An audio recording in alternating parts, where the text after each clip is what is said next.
This is a presentation from Van Wagner on the Liberty Flames Sports Network, presented by Abish Financial Services. Liberty Lady Flames softball is on the air. Dots, team of destiny, is going to the Supers. Liberty knocks off the #1 overall seed in this NCAA tournament, the first time that's ever happened. After last year's historic run to the Super Regionals, the Lady Flames are ready to take the next step on the quest for postseason glory. First pitch from Kat Carter is drilled to right field. The ballpark's not going to hold this. Grand slam! Swung on, missed. The Lady Flames win back-to-back CUSA championships. Winners of back-to-back Conference USA titles, and after 5 straight trips to the postseason, the Lady Flames are ready to once again go toe-to-toe with the best teams in the nation.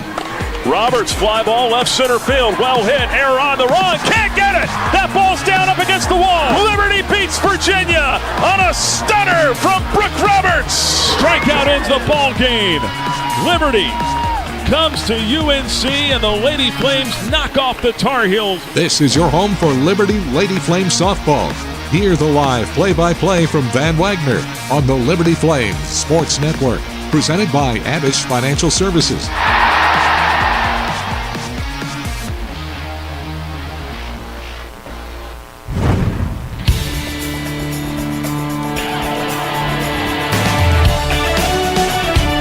This is Liberty University softball from Van Wagner on the Liberty Flames Sports Network, presented by Abish Financial Services. You're locked into the Lady Flames On Deck Circle, presented by Bojangles.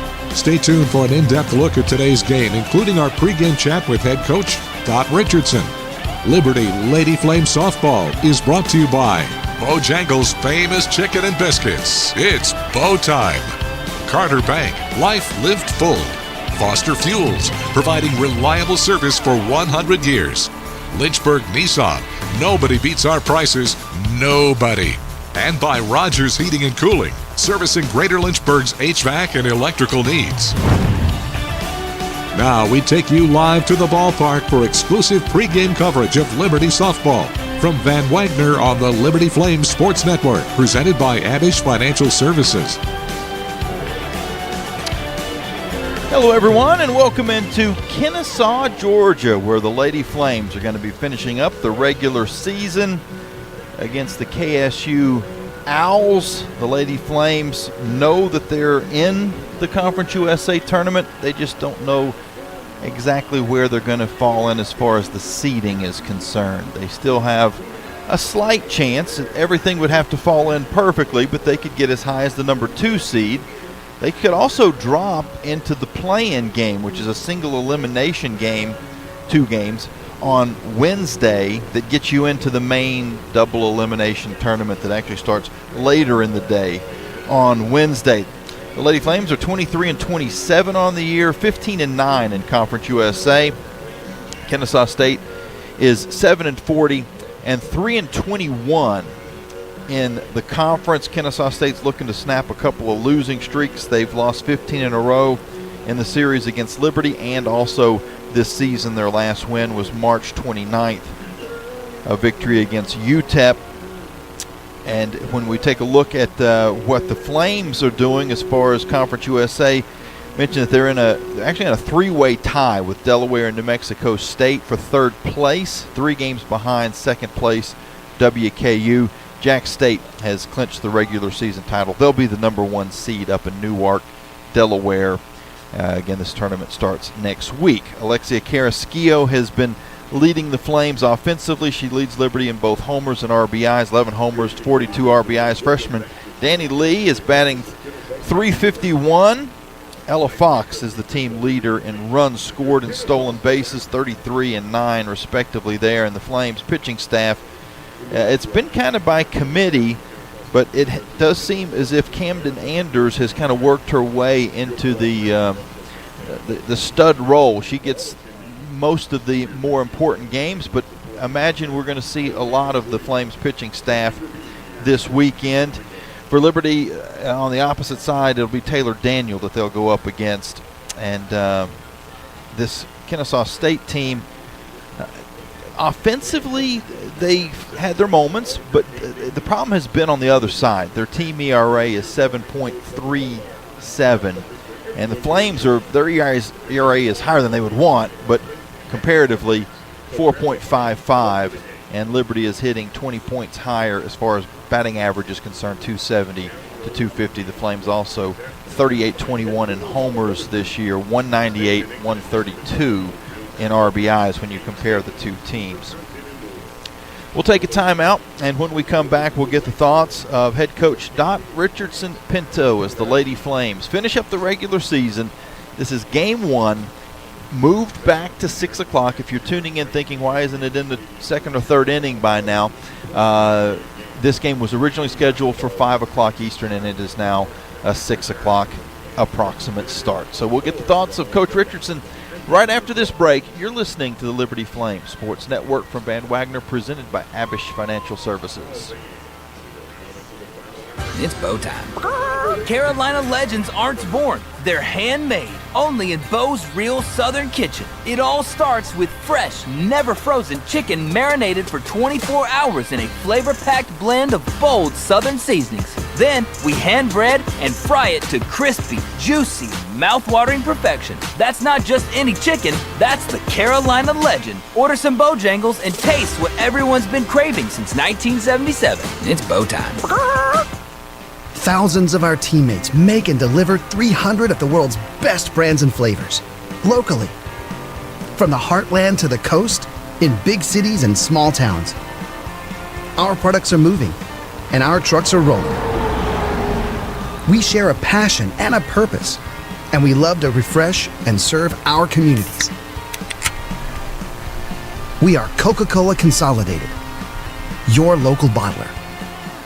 Turn up the heat. Foster Fuels is a proud partner of Liberty Athletics. Fostering warm moments for 100 years, Foster has been providing exceptional propane and gas services throughout Central Virginia and surrounding areas. From propane to fireplaces and tank installs to tankless water heaters, Foster does it all. Visit fosterfuels.com or download the app to order fuel, pay your bill, and more. Get the customer service you deserve and turn up the heat with Foster Fuels and the Liberty Flames.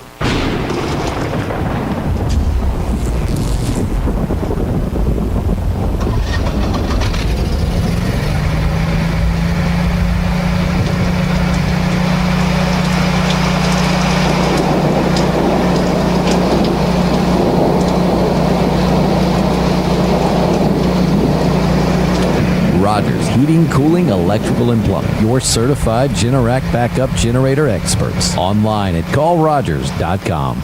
You're listening to pregame coverage of Lady Flames softball from Van Wagner on the Liberty Flames Sports Network, presented by Abish Financial Services.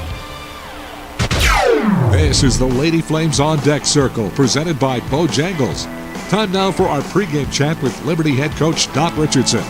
This portion of the show is presented by Rogers Heating and Cooling. Schedule your service at callrogers.com. Coach, every softball player's dream is to have something to play for, you know, and there certainly have been times over your career that you've not had anything the last weekend of the season to play for. You had everything locked up, but you've got something to battle for right now. You win these 3 games, you've got an outside chance of the number 2 seed. You certainly can lock yourself into not having to be in that play-in round. So, you know, you put on a mitt, you pick up a bat, and you go out and you got something important to do. Yeah, I mean, we show up. It's going to be a lot of fun, and I think we are. I think the players seem to be locked in, so we're excited about that. Had some good scouting going on, and they're prepared. When you look at a team like Kennesaw State, and I know you haven't been in this situation that they're in very often, they've had just a rough year. It would be easy for them to kind of just, you know, let up, but they're playing the defending champs. So when Liberty comes to town, there's a target on your back. Everybody gives you their best. So I'm sure you're expecting nothing but that from Kennesaw State. I totally agree. Whenever we play someone, they give us our best, and that's a huge compliment because they know who we are. We know what we have done and what we're capable of doing. So I expect Kennesaw State to come on all 4 cylinders to come right at us. They are in last place, I believe. They only have 3 wins. So we want to make sure they stay in just a 3-win column. Well, when you look at this weekend, clearly you want to win all 3 games, and that can help you in the standings. But you also, I guess, want to solidify what your lineup's going to be for the Conference USA tournament, where the whole season comes down to what you do in Delaware next week. So where's the balance between going 100% to get the wins, but also maybe trying to tinker to see if you got exactly what you want going into the tournament? Well, I've been tinkering a little bit, as you can tell, over the past, 4 or 5 games. Right now, we'll go back to, a lineup that I'm pretty comfortable with. Let's see how we compete. And if that lineup is going to be enough, we'll know, can we get the momentum in playing together and that solidification we talked about to go all the way and take that momentum into the conference tournament, because we have to win the tournament in order to move on to the NCAA postseason with regionals and beyond. What should we expect to see from your pitching staff this weekend? Well, we usually have to pitch by committee, as you know, but we got Camden, who's going to get the first game. She's our ace right now, getting a lot done. She's had a sore forearm for a while, which has affected her, but I think she's had some good rest, and we'll see what she's capable of doing. How about Kennesaw State? What's the scouting report on what they bring to the table? Well, Kennesaw is bringing to the table something that is kind of a weakness for us, which is to hit slower pitching. So the slower pitching we've been preparing for, and we just got to be patient, go for our pitch, don't get overly aggressive, but when we attack the ball is to hit it hard. We do that, it could be a lot of fun. Last thing, for the Ortho Virginia injury report, what's the health of the team at this point in the season? Well, we're beat up pretty much, but that's what you expect at the end of the season. We have some bumps and bruises, but on the serious side, we do have Camden's forearm is, swelling up and hurting her at some point. Savannah Jessie, our catcher, Jesser, she's got some bruised bones in a foot. That has been painful for her and very irritating and affecting her game a little bit.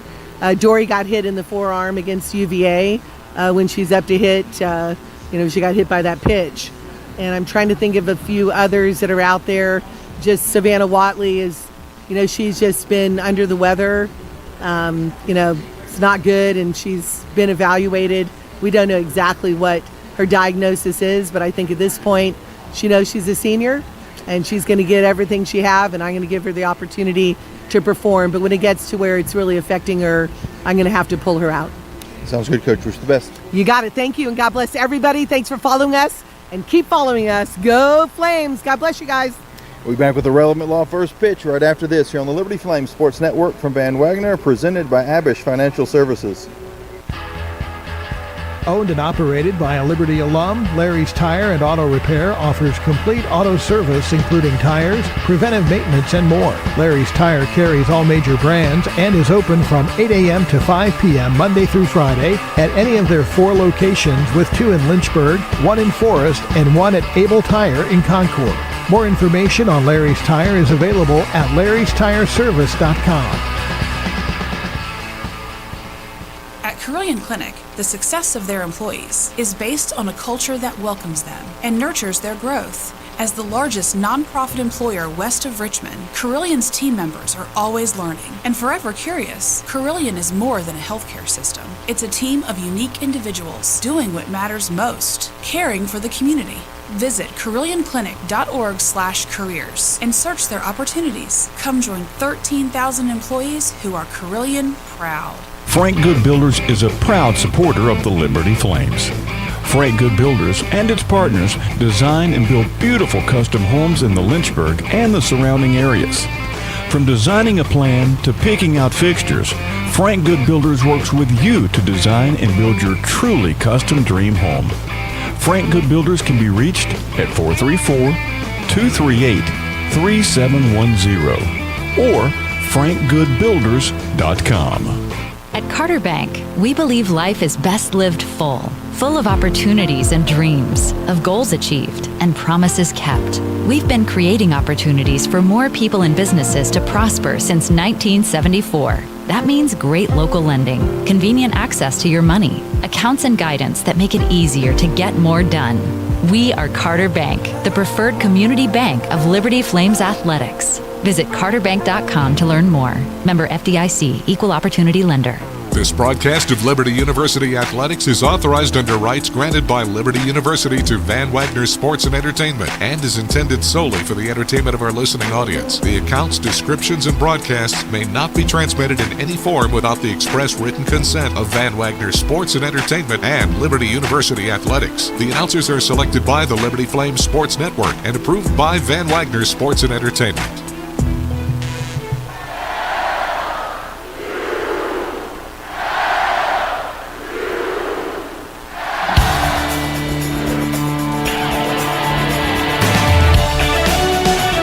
You're listening to live play-by-play coverage of Liberty softball from Van Wagner on the Liberty Flames Sports Network, presented by Abish Financial Services. This game is brought to you by Carter Bank, life lived full. Foster Fuels, providing reliable service for 100 years. Lynchburg Nissan, nobody beats our prices, nobody. And by Rogers Heating and Cooling, servicing Greater Lynchburg's HVAC and electrical needs. Now let's take you out to the ballpark for the call of the game from Van Wagner on the Liberty Flames Sports Network, presented by Abish Financial Services. Welcome back out to Kennesaw, Georgia. The Lady Flames in Kennesaw State finishing up the regular season in Conference USA. The Lady Flames, they're trying to, well, clearly you want to sweep every series, but sweeping this series would at least put them in a position, if they got some help, that they could finish in second place. Now again, everything has to fall perfectly for that. But if you do get a solid weekend and you could at least put yourself in position to be in either third or fourth place, which means you're in the main bracket of the Conference USA tournament next week up at Delaware. You don't want to fall in that 5 to 8 range, because then you've got to have a single elimination play-in game in order to then get into the double elimination tournament field. And we'll be following along. All the series this weekend are on Thursday, Friday, Saturday, so we should have some clarity even at the end of the night as to what the Flames will be able to play for this weekend and where they'll likely line up next week up in Newark, Delaware. Starting lineups are being announced for the Lady Flames currently. They are the visiting team. They'll start Ella Fox. Fox, the second baseman, a sophomore hitting .302 on the year, will be followed in the lineup by Bryn McManus. McManus out in right field, the senior hitting .287. Savannah Jesse behind the plate and hitting third, the junior .297 on the year. Alexia Carrasquillo will bat fourth and be the designated player. The sophomore is hitting .327 with the team leading 11 homers and 42 RBIs. Macy Strickland plays third base. Freshman is hitting .279, and she is in the 5-hole. Paige Dorr bats sixth and plays center field. She is hitting .263. A junior, Danny Lee, the freshman, out in left field, batting .351. Brooke Roberts batting eighth and playing first base. Senior is .239 on the year, and finishing things out in the lineup, Savannah Watley. The senior is playing at short and hitting .186. Camden Anders will get the start for the Flames. 11-6 record on the year. This is her. She has 108 innings pitched, 66 strikeouts, 57 walks. For Kennesaw State, Alora Beverly. Beverly is out in right field batting first. Hannah Harvey plays third base and bats second. Macy Howells is the catcher, batting third. Anna Gore is the cleanup hitter and plays out in left field. Savannah Frazier, spelled interestingly, Frachiseur, but spelled Frazier, as if there was a Z-I-E-R at the end. She plays first base and bats fifth. JoJo Johnson's the designated player, batting sixth. The shortstop is Ava Gazowski. Danielle Bailey is at second base. and batting eighth. And finally, Ava Brooke Strickland is in center field and batting ninth. I think we're lined up for the national anthem, so we will listen along as we get ready for some softball coming up here in just a couple of minutes.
And we're about ready for some softball as the Lady Flames and Kennesaw State will start a 3-game series this evening. Game was originally scheduled to be a 5 o'clock Eastern start. Got moved back an hour.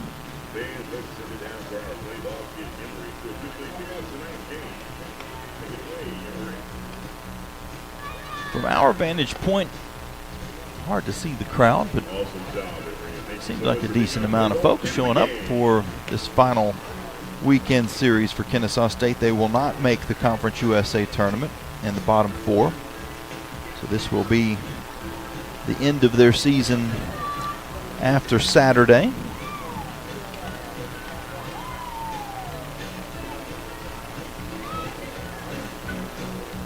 Daniel Taylor, right-handed pitcher, gets the start for Kennesaw State.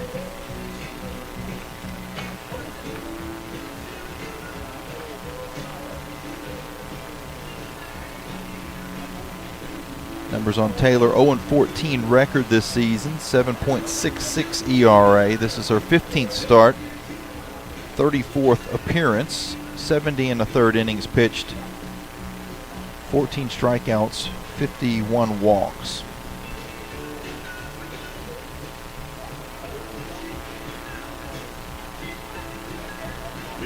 Kennesaw State in the all-yellow tops and bottoms. Black socks, Lady Flames in the whites from top to bottom with red socks and red helmets. Ella Fox will get things going as we have a 6:05 start time. The first pitch is taken for a strike.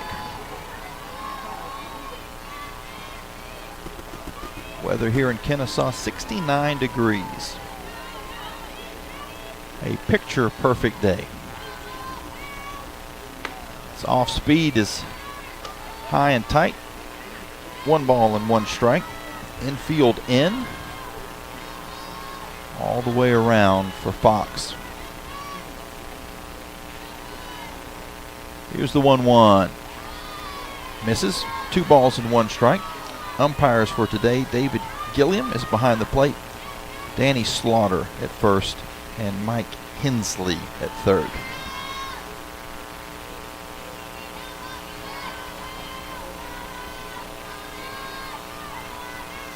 Here's the 2-1 to Fox. She grounds it down to third. It pops off the glove of Harvey. She's going to throw over, but not going to be able to get Fox. And Ella Fox reaches base for the Flames.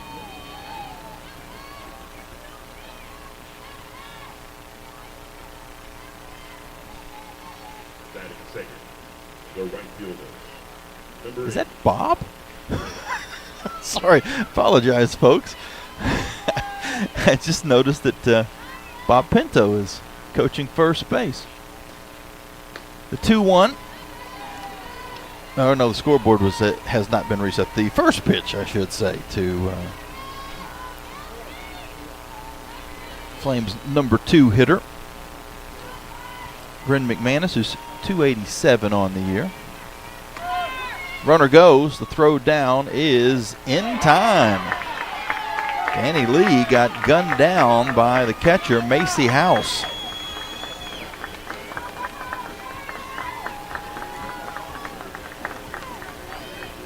So Lee, after reaching on a single, is caught stealing for the first out. Danny Lee out at second, and Bryn McManus with a 1-1 count on her. Fouls this pitch back and out of play. No, Bob Pinto, the husband of Lady Flames head coach Dot Richardson Pinto, is filling in, coaching first in today's ball game. This bounces up and the count goes to 2-2. There were some travel issues with Casey Fagan Graham and Sammy Fagan Harmon. And as can be the case, flying into Atlanta, sometimes it takes longer to get where you think you're going to go. As this pitch is popped out into shallow center field, coming all the way across into the grass to make the grab is Ava Gazowski. The catcher, number 24, Savannah Jesse. So 2 outs for Savannah Jesse.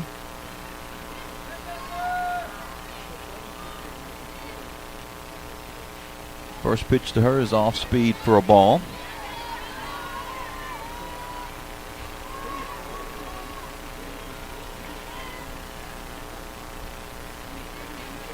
Flames inning started off promisingly, but now base is empty with 2 outs as Jesse takes a strike. Count evens at 1 ball and 1 strike.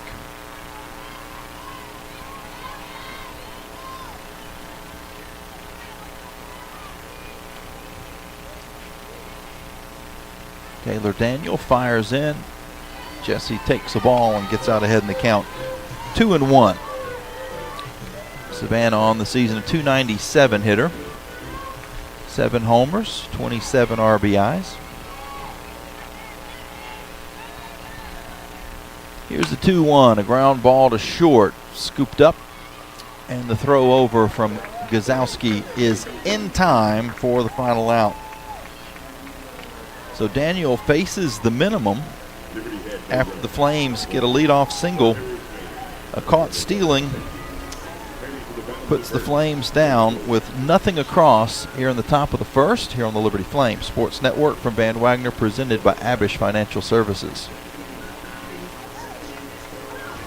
Every great athlete knows the final minutes of the game are where champions are made. Whether it's the last inning, the fourth quarter, or overtime, every move counts. One smart play can seal the win, and one mistake could cost it all. Fumble! The same can be said for retirement. I'm Abe Abish, founder of Abish Financial Services. Those last 5 to 10 years before you retire, that's your final stretch. At Abish Financial, we can help build a game plan for taxes, healthcare, and income for the years ahead. Call us for your customized retirement playbook, 571-406-4411. If you're over 59 and have $500,000 or more of investable assets, we can create your plan complimentary. 571-406-4411 or visit abishfinancial.com. Investment advisory services offered through Abish Financial Wealth Management, LLC, a registered investment advisor firm. Insurance services offered through Abish Financial Services, Inc., licensed in Virginia.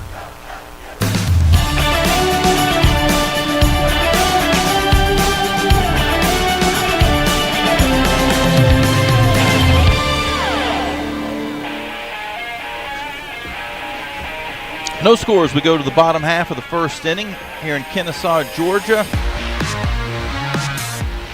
One correction from the end of that last inning. It was Ella Fox that got the leadoff single, not Danny Lee. She'll be coming up to bat Number 19, Aurora possibly in the next inning. Actually, yeah, just possibly. Flames would need to get one runner on for her to come up in the next half inning. She's playing out in left field. But it was Fox that got the single and was caught stealing at second base.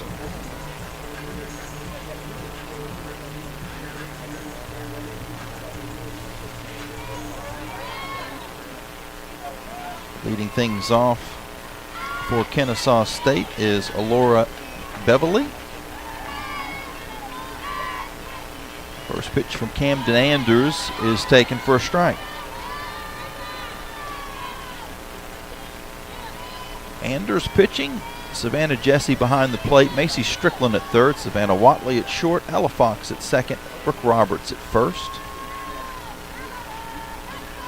Get to the outfield after this pitch, which is taken for a ball. Danny Lee is in left. Paige Dorr in center. Bryn McManus out in right.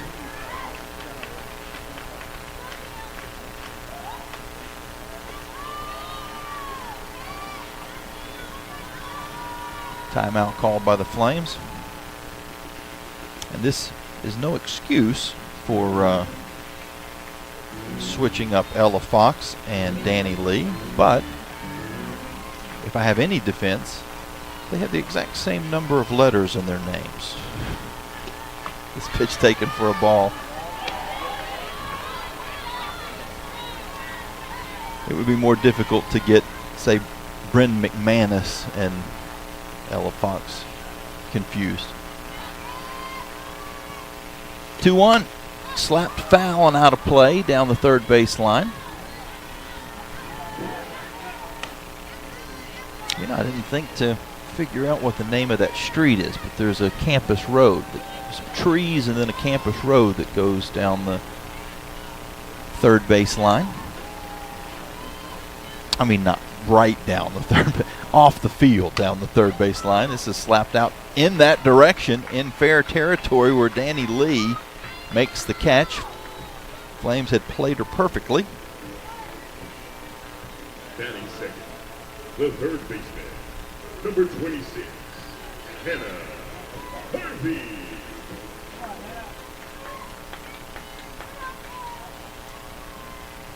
Hannah Harvey, right-handed hitter, steps in. First pitch to her from Anders is taken for a strike.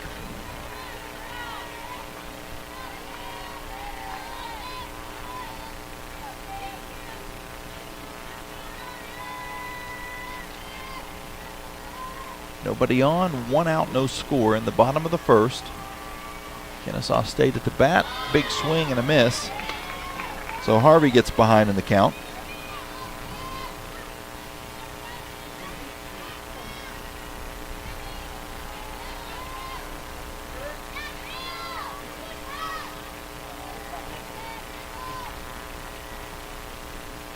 Here's the 0-2 outside.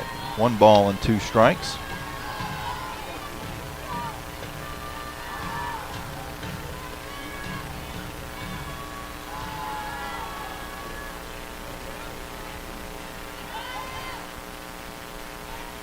Camden Anders, Flames lefty, fires this in. It's grounded to short. Watley with the play. Over to first in time as she ranged into the 5-6 hole, threw across her body to get the second out of the inning.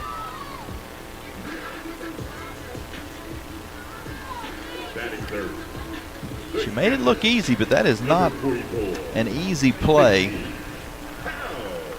Liberty now will face off against Maisie House, the catcher.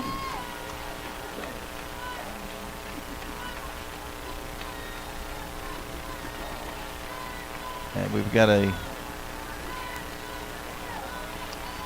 possibly an illegal pitch. What's the scenario here? Third base umpire made a gesture, Mike Hensley, that Camden Anders did something she shouldn't have. So I think that'll put a ball on the board. Replanting pre-pitch. Flames will have a meeting in the circle amongst the infielders.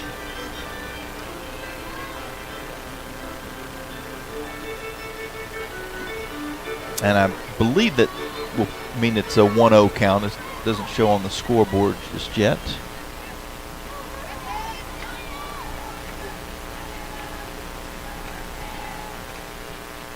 Here's the pitch.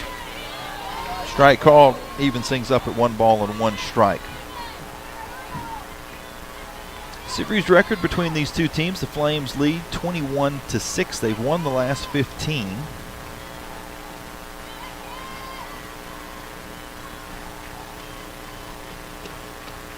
This is outside for a ball.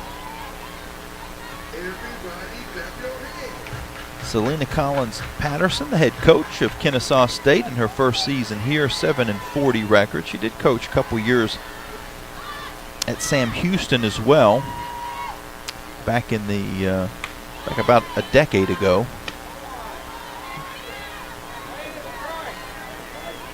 As that was called a ball, and I believe that makes it full at 3-2. Scoreboard shows 1-2. I believe it's a full count for House. Here's the pitch. Check swing. Did she go? She did not. And that was not ball 4. So now it is full at 3-2. Did the illegal pitch not get added in there, I guess? So that was not called a ball. I'm not sure what happened there, but the count is now full with 2 outs and nobody on, no score in the bottom of the first. Here's the pitch. Grounded foul. Just got a piece of it to stay alive.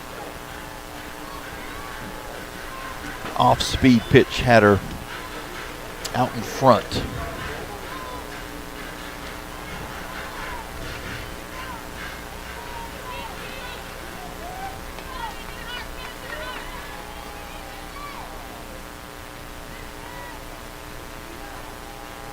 Anders gets the sign. Now here's the pitch. Swung on and got a piece of it and got a piece of Savannah Jesse behind the plate. Caught her somewhere on the leg. She's having to try to walk this off.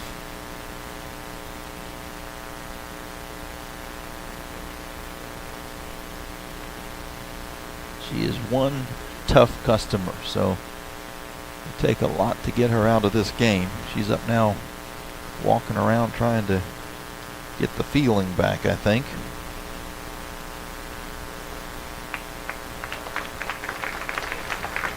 Crowd shows their appreciation as Flames athletic trainer Taylor Shemp came to check on Savannah. The scoreboard still shows 2 balls and 2 strikes. I think, okay, now it has changed. 3-2. Here's the pitch. Grounded foul off the batter, who now has to walk it off a little bit. Macy House took the worst of that. Everybody's getting beat up.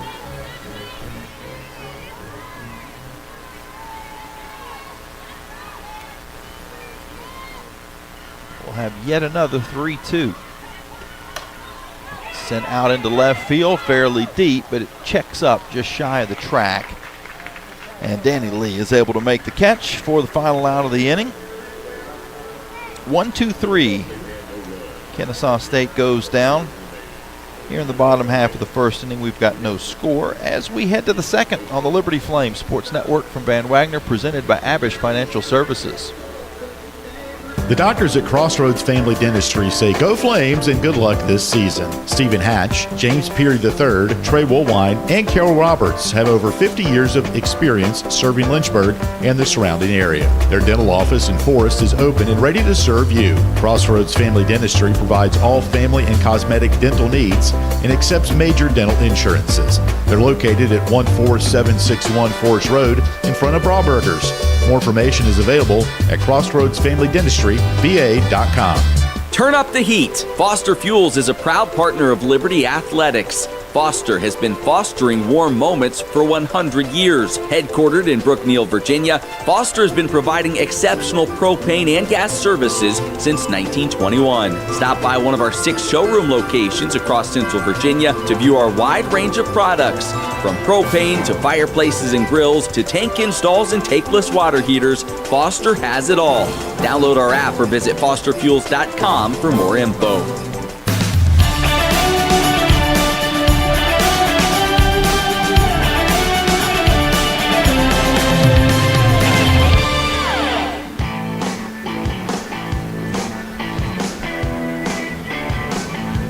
No score as we start the second inning from Kennesaw, Georgia. Lady Flames and Kennesaw State, the Owls. Final regular season matchups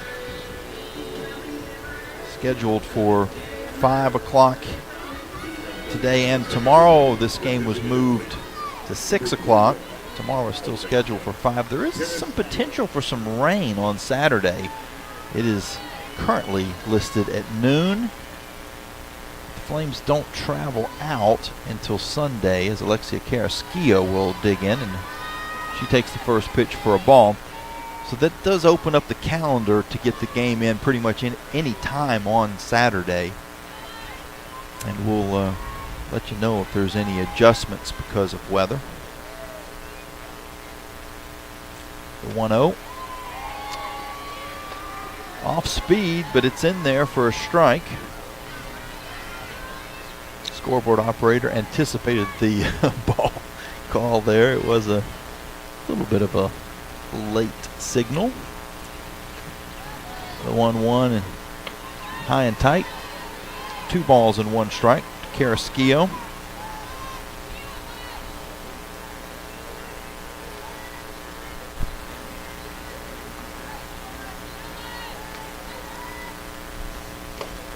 This is ball 3.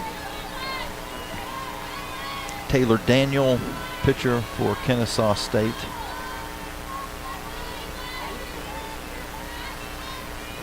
Nobody on, no outs. Top of the second as this misses for ball 4. Carrasquillo works the walk. Second base runner of the day for the Flames. The third baseman, number 4, Macy Strickland will now hit for Liberty. Flames third baseman. First pitch to her is taken for a strike. Gotta hesitate. You can't jump the gun. As our home plate umpire, David Gilliam, makes you be patient. The 0-1. Called strike. Strickland behind in the count.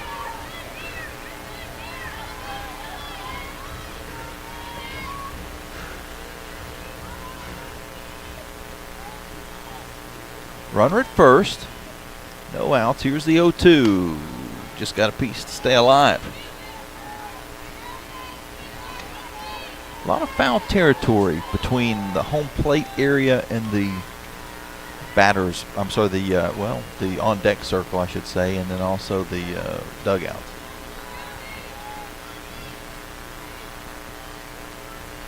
The 0-2 again. Hit out into center field. It's going to fall in for a base hit. The play is going to be at second, and called out is Carrasquillo. She had to hold up to see if that ball was going to be caught. She slid in but was gunned out. I can almost guarantee you if there would have been replay at this venue that the Flames would have challenged there. I don't think Coach Richardson was happy with the call. It was certainly bang bang as Paige Dorr now steps up for Liberty and fouls the first pitch back. She was squaring the bunt. So Carrasquillo out 8-4. on the fielder's choice. Dorr smokes this, but right to the left fielder, Gore, who makes the catch for the second out of the inning. So another promising start to an inning for the Flames, getting the leadoff runner on. But so far they haven't been able to do anything with it. Number 18, Danny Lee. Strickland's at first. Danny Lee now at the plate. First pitch to her. He's out in front. Tried to check her swing, but went around.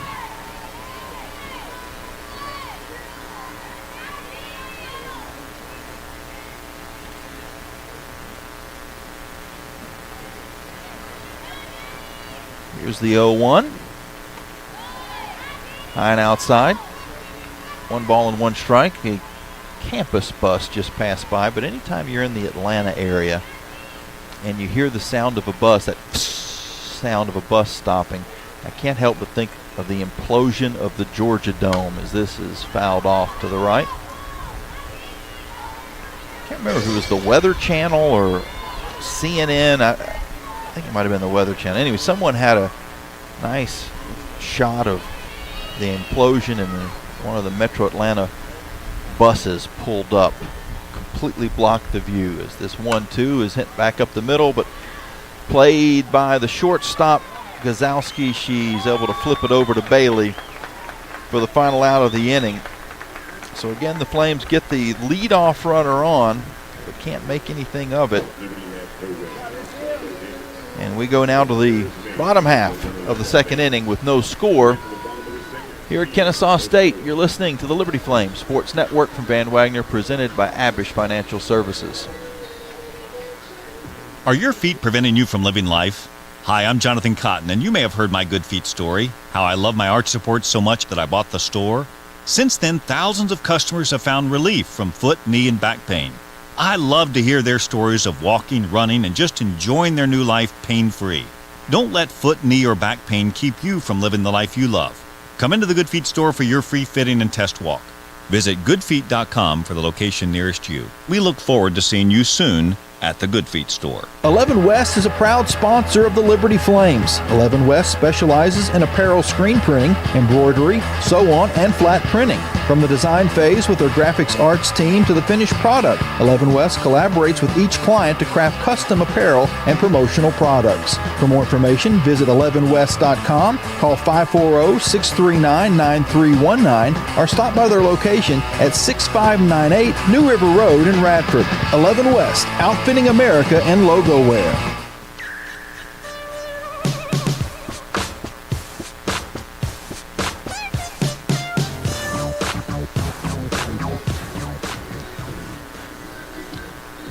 Liberty and Kennesaw State 0-0 now in the bottom of the second inning.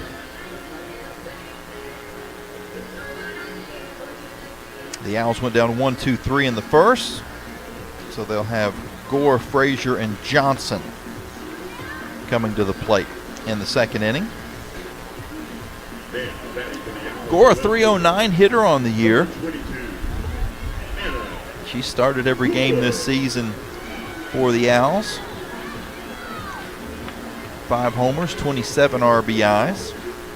Left fielder will face off against the Flames' Camden Anders.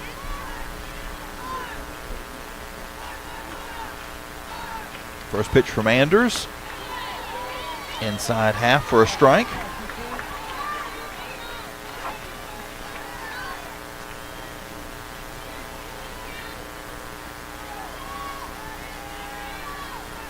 The wind is blowing pretty strong from left to right.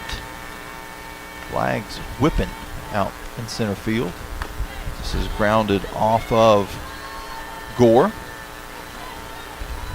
Just a piece of it, and the count is 0-2.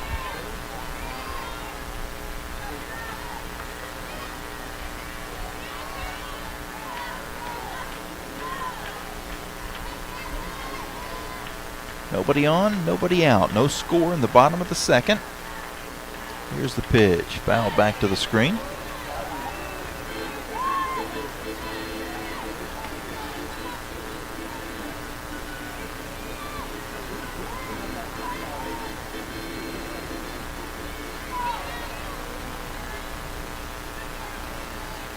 Camden Anders. There's number 22 for the Flames. The lefty ready to fire. Here's the 0-2. Missed. Overcast. We saw the sun earlier. It's kind of popped in and out of the clouds throughout a good portion of the day. The 1-2. Low and outside. 2 balls and 2 strikes.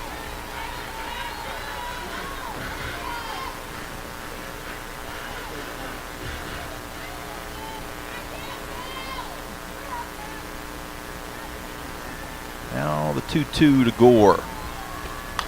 Grounded on the infield. It's picked up by Robert. She's going to dive over and make the catch head first into the bag. Well, that was an exciting first out of this inning. May put a star next to that.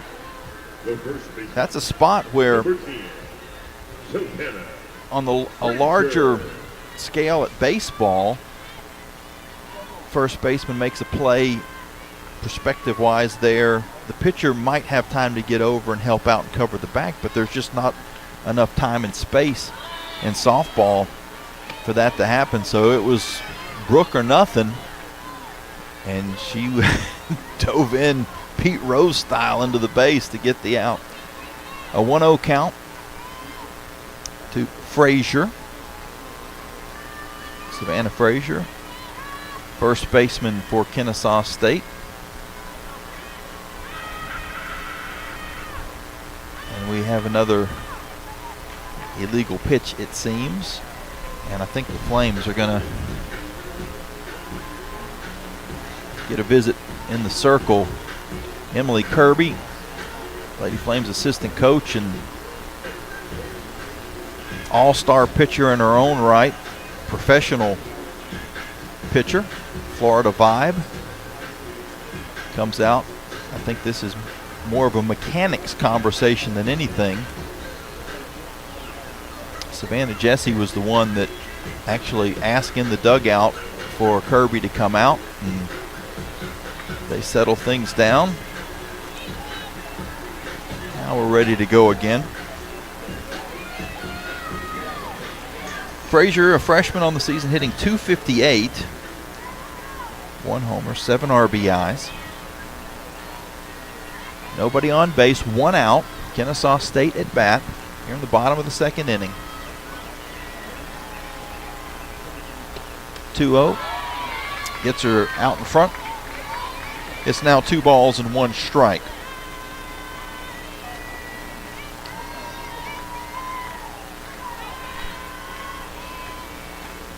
Frazier from Oxford, Georgia, awaits the 2-1, and it hit her. Hit her on the arm. So Kennesaw State will get their first batter of the game.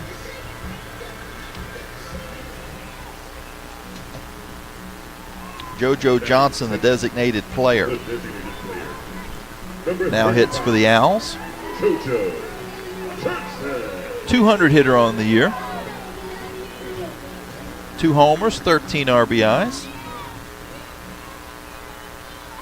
Batting on the right side. 7 of the 9 are right-handed hitters for Kennesaw State. First pitch to her is taken for a strike. Frazier with 1 stolen base on the year, down at first.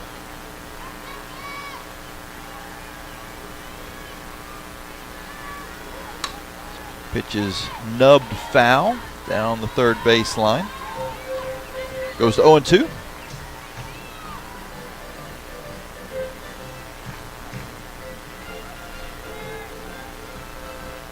JoJo Johnson, 5'7" sophomore from El Dorado High School in Placentia, California. I think I'm saying that right. Here's the 0-2, hit hard but foul down the first base line.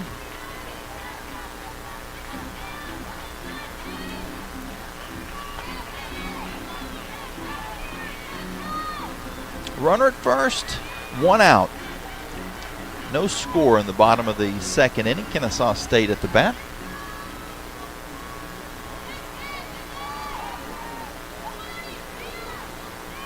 Camden Anders pitching for the Flames to JoJo Johnson. This is taken for a ball just outside. 1 ball and 2 strikes.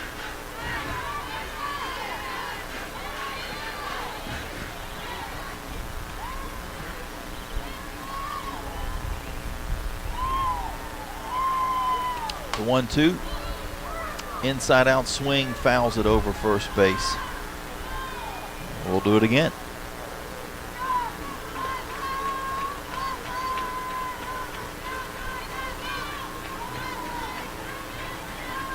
I'm not the best at being able to decipher by the flags exactly how fast the wind is blowing. I may have to ask Google. I'm going to guess it's around 15 miles an hour as this pitch is in the dirt. Jesse thought about throwing down to first, decides not to.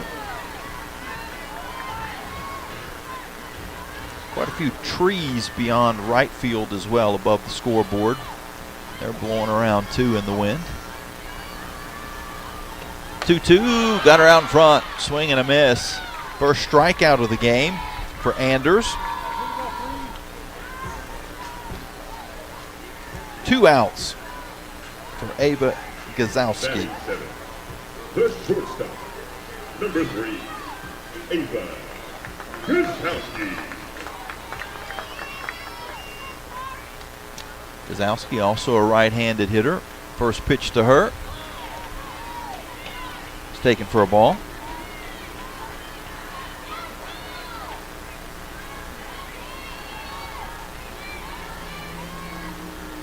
Gazowski, a 176 hitter on the year. The 1-0. A called strike. 1 ball and 1 strike.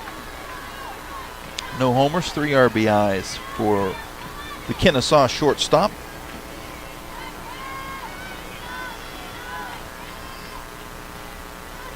The 1-1. Hit hard but foul down the third baseline. Just hooked over into foul territory. Over the outstretched glove of Macy Strickland.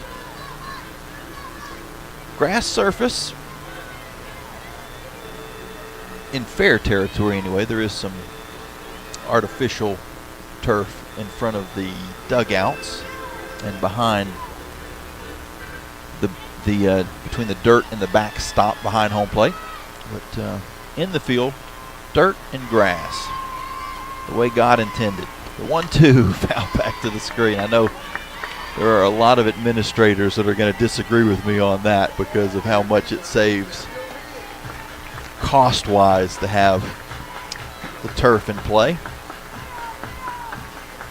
This has a, I don't know, just feels better when there's grass and dirt, at least dirt, like the Flames have at home, an all dirt infield.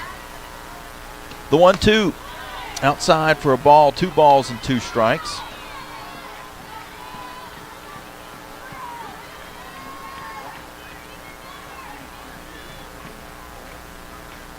Runner at first for Kennesaw State with 2 outs. Here's the pitch, fouled off of the batter, Gazowski, and oddly she took off towards first base, trying to run that out.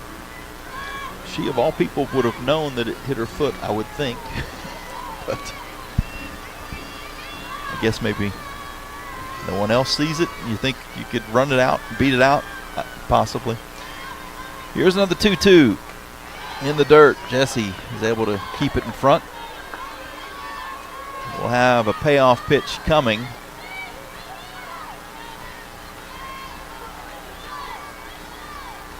Which will allow Frazier, the runner at first, to get a jump. Here's the pitch. Ball 4.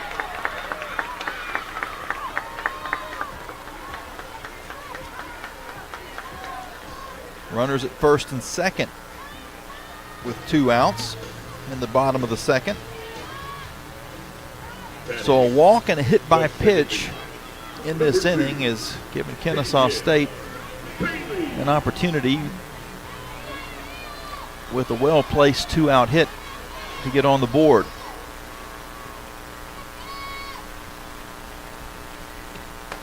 His first pitch is fouled into the KSU dugout. Everybody scatters a little bit. It's mostly netted in, but the doorways are the danger zone. Danielle Bailey, the second baseman, hitting 101 on the year. Waits the pitch from Anders. The 0-1, fouled back.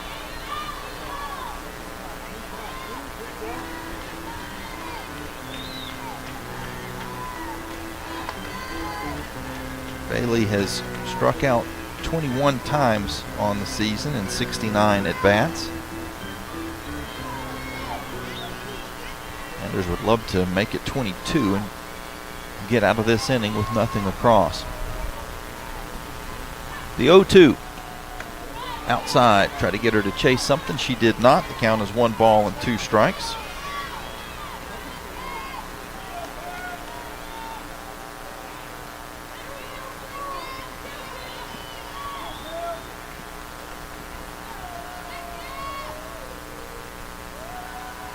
One-two, hit her. So the Flames lose Bailey. Second hit by pitch in the inning. With a walk sandwiched in, and the bases are now loaded for Ava Strickland. Strickland, the number 9 hitter. 25th hit by pitch this season for Anders.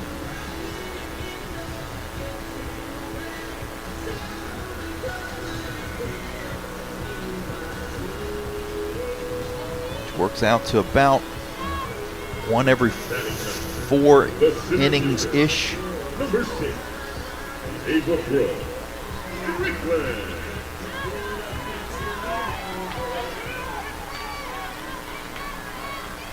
Bottom of the order, Ava Brooks Strickland, the senior, hitting 194.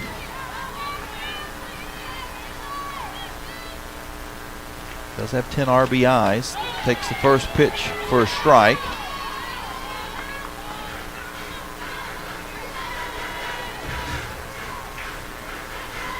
So Frazier's at third. Gazowski is at second. Bailey at first. Here's the 0-1. Popped up on the infield. Anders is going to make the catch herself. A soft pop right to the pitching circle. She makes the play for the final out. So after a couple of hit by pitches and a walk, Flames are able to get out of it. Nothing across for Kennesaw State. Here in the bottom half of the second inning, Flames will be coming up to the plate with Roberts, Watley, and Fox when we return. You're listening to the Liberty Flames Sports Network from Van Wagner, presented by Abish Financial Services. Frank Good Builders is a proud supporter of the Liberty Flames. Frank Good Builders and its partners design and build beautiful custom homes in the Lynchburg and the surrounding areas. From designing a plan to picking out fixtures, Frank Good Builders works with you to design and build your truly custom dream home. Frank Good Builders can be reached at 434-238-3710 or frankgoodbuilders.com. You're locked into live play-by-play coverage of Lady Flame softball from Van Wagner on the Liberty Flames Sports Network, presented by Abish Financial Services. Now, let's check the out-of-town scoreboard, built by Frank Good Builders.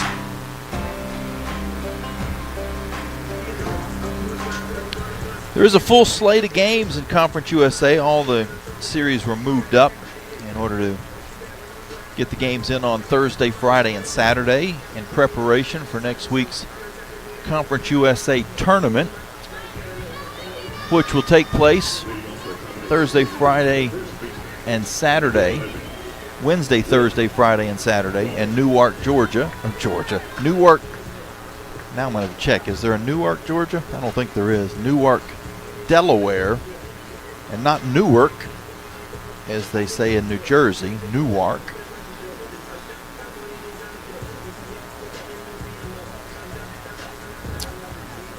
We'll see what scores we have so far around CUSA. Quite a few top 25 games going on. It seems like several conferences have moved their series up to Thursday this week. In CUSA, we've actually already got some finals to tell you about. I'm guessing some weather-altered schedules around the conference to have double headers that have already gone final. Brooke Roberts will lead off for Liberty. She tries to bunt, takes a strike. Louisiana Tech defeated UTEP, actually swept the doubleheader 5-0 and 3-0. Delaware is up on Western Kentucky 4-1, so that keeps hope alive as far as the Flames getting as far up as the 2 seed.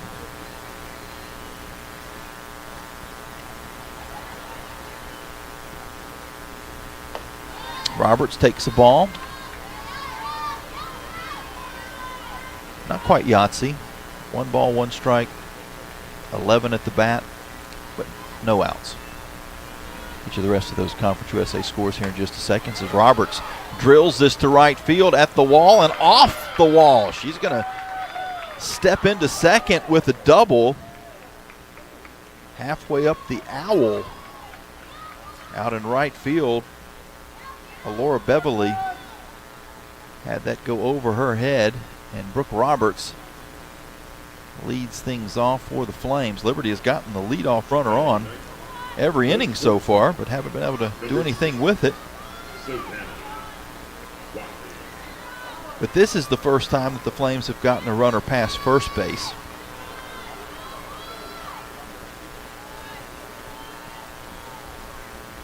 Savannah Watley squares the bunt, now pulls it back.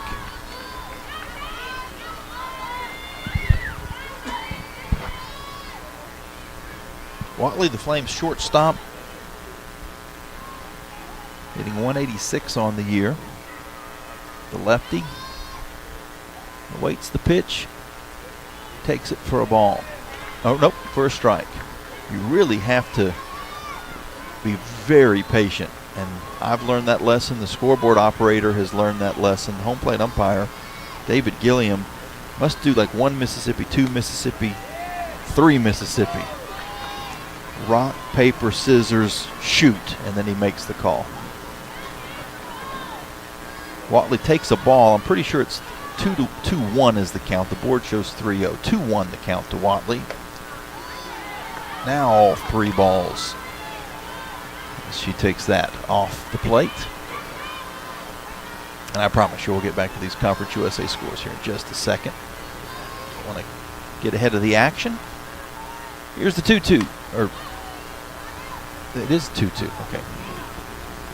2-2 pitch. Foul back. Okay, I lost something there because I thought it was 3-1 as well. Now we're all in sync, I think.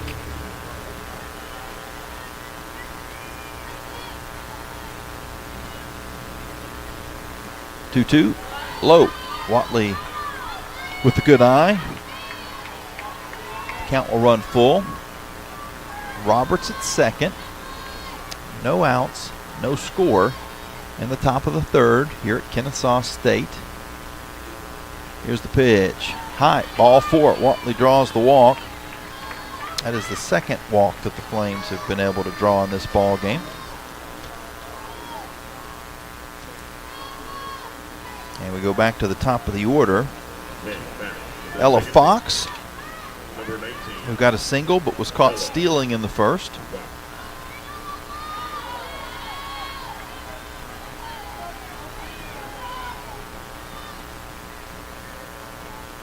Taylor Daniel seeing her first stress of the game as Fox bunts this back to her. The throw over from Daniel is good, but that does advance both base runners on the sac bunt.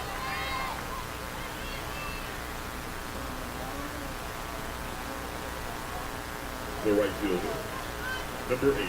Roberts to third, Watley's at second, and Bryn McManus, who popped up her first time, comes up for Liberty. The righty awaits the right-handed delivery and slices it out into right field for a base hit. 1 run scores. Dott's going to hold up Watley at third. Liberty has them on the corners, leading 1-0 now in the top of the third. RBI single by Bryn McManus. Now batting the catcher, number 24. Savannah Watley. Jesse. Or Savannah Jesse, I should say. Watley's at third. Flames have a lot of Savannahs. Watley's at third. Savannah Jesse is at the plate.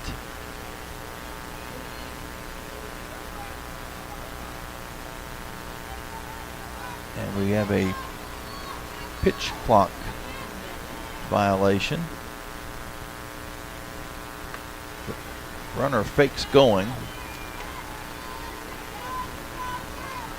Count is 1-1.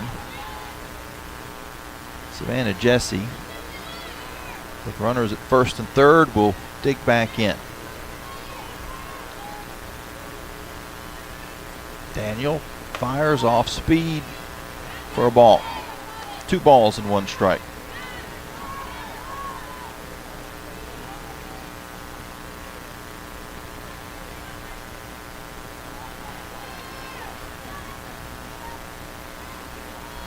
Here's a 2-1. Hit hard to center field, but right to Strickland, who makes the catch. Watley will jog in from third, tagging up on the sacrifice fly. Liberty leads 2-0.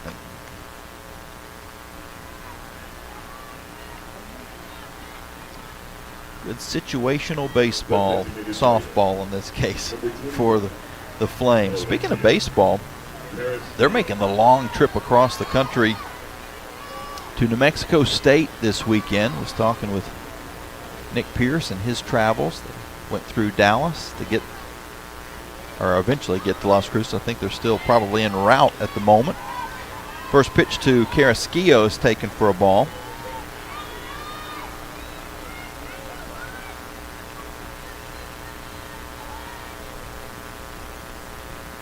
Carrasquillo walked her first time.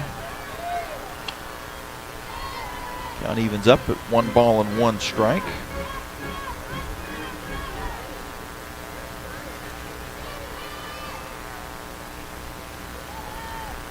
Daniel now fires in the 1-1, and it's slapped out into right field for a base hit. Nice inside-outside swing by Carrasquillo. Liberty has runners at first and second. 2 outs for Macy Strickland.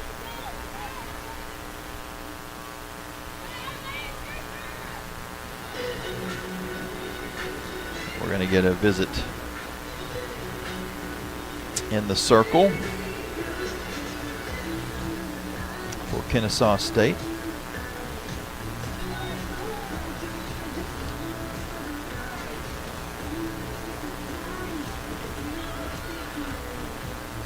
Coach Dot Richardson will take the opportunity to also talk to her team. Hitter and runners. Crystal Hampton, the assistant coaches, Kennesaw State.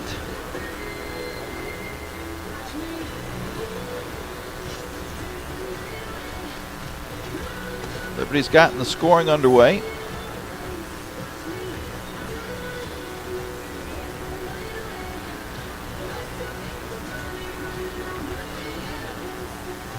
There are 2 outs, 2 Flames on the bases at first and second. Macy Strickland hitting for Liberty.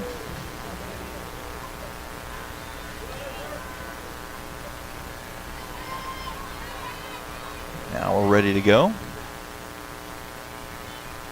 First pitch to Strickland in the dirt. 1 ball and no strikes.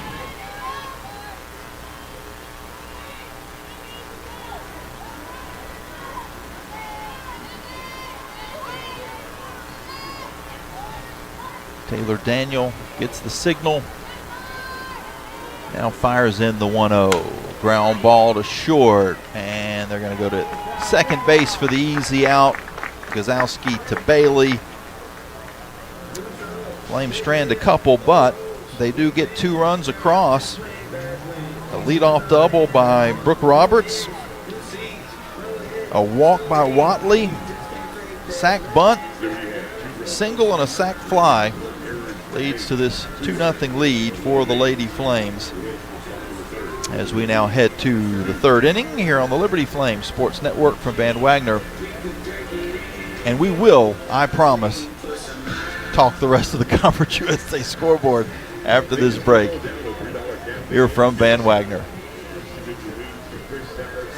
John Barkley loves Tuesday nights with his pals. You guys ever seen a perfect game? Here we go. A night when scores made aren't nearly as important as friendships kept. Get out your phones. Gonna be epic. So he doesn't miss a night. John counts on Sentra to keep him healthy and at his best. Perfection begins now. Start your video. Delete your video. Like and share. Sentra, caring about folks like John. What's important isn't that Freedom First has been in business since 1956. What's important is how we've been doing business since 1956. Since day one, we have been accountable to our members, not stockholders. We make loans that cost less, offer savings plans that pay more, and give back to our community, and that hasn't changed. What has changed is our ability to serve you with more locations and more technology to simplify your financial life. Freedom First. It's a place where anyone in our region can bank for good.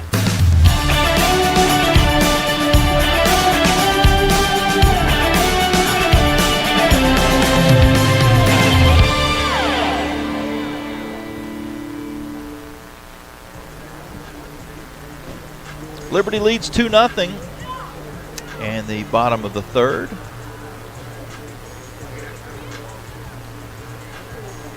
Lady Flames were able to manufacture a couple of runs in the top of the 3rd. RBI single for McManus. RBI sac fly by Savannah Jesse after everybody got bunted over on a sacrifice by Ella Fox. Number 19, Aurora.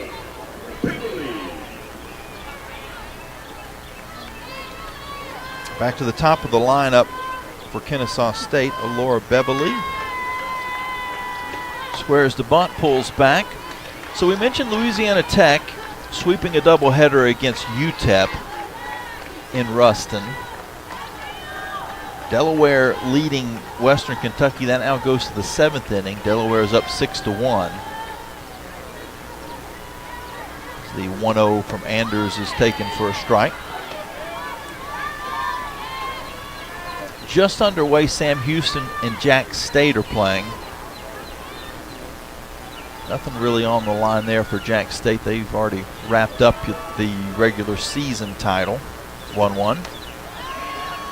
Missed outside, 2 balls and 1 strike. Middle Tennessee hosts Florida International.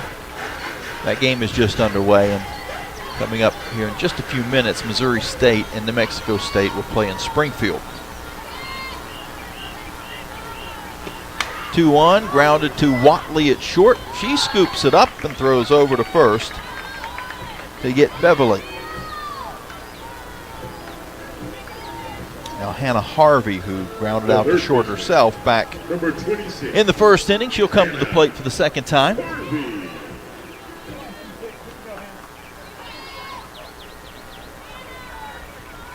You hear the birds chirping in the background. I don't know if that's picking up on the radio as well as I can hear it myself in the headset, but it almost sounds fake. It's not. It's definitely real birds. It's not one of those CBS golf broadcasts from back in the 90s or 2000s where they were adding in sound effects. Somebody's like, that bird's not indigenous to Georgia. Sorry, 1-1 count, 1 out, nobody on. This pitch is hit hard to center field. Dorr ranges back and dives for it, but cannot come up with it. A 1-out double for Harvey.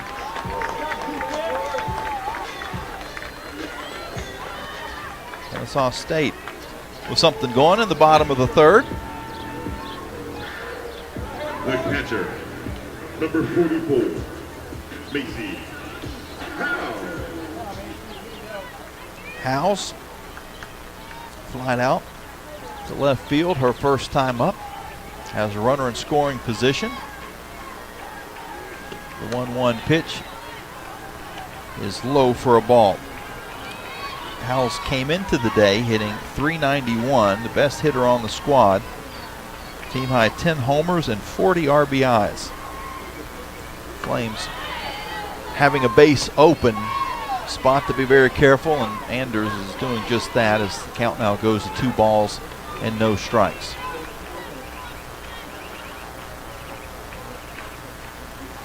.20, hit hard, but a mile foul. And there's a line of traffic down the road that goes parallel with the left field foul line. Hopefully that didn't hit a car. 2-1. Check swing, went around, and she did. Had actually appealed to third base because umpiring wise, first base is unoccupied at the moment, but the correct call was made, and the count is now 2 balls and 2 strikes. Runner at second with 1 out. Here in the third, this pitch is fouled back and up and out of play. Flames leading 2-0. How do the results that we've seen so far factor into the Conference USA standings, you ask? Well, we'll tell you about that here in just a moment. First, the 2-2 pitch popped up into first base foul territory, but it's going to scoot out. And we'll do a 2-2 again.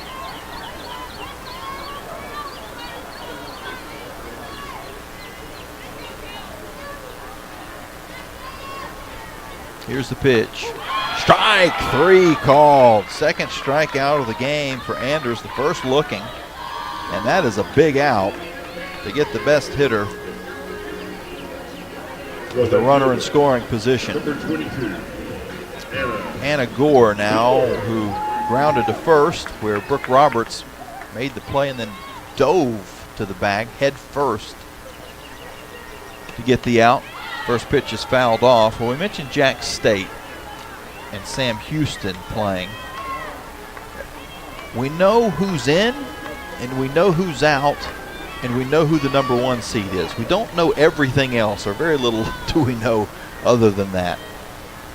We know that WKU is not going to have to play in a play-in game. They're guaranteed that they're going to be in the main bracket. As this check swing for a ball, 1 ball and 1 strike.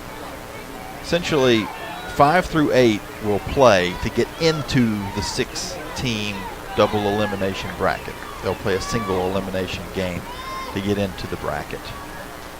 The 1-1, a check swing called a ball, 2 balls and 1 strike. Jack State, they're the 1 seed. That's a definite. WKU, their magic number is 1. They just need to win 1 game. I guess it wouldn't technically be, well, yeah, if they win a game, they're in.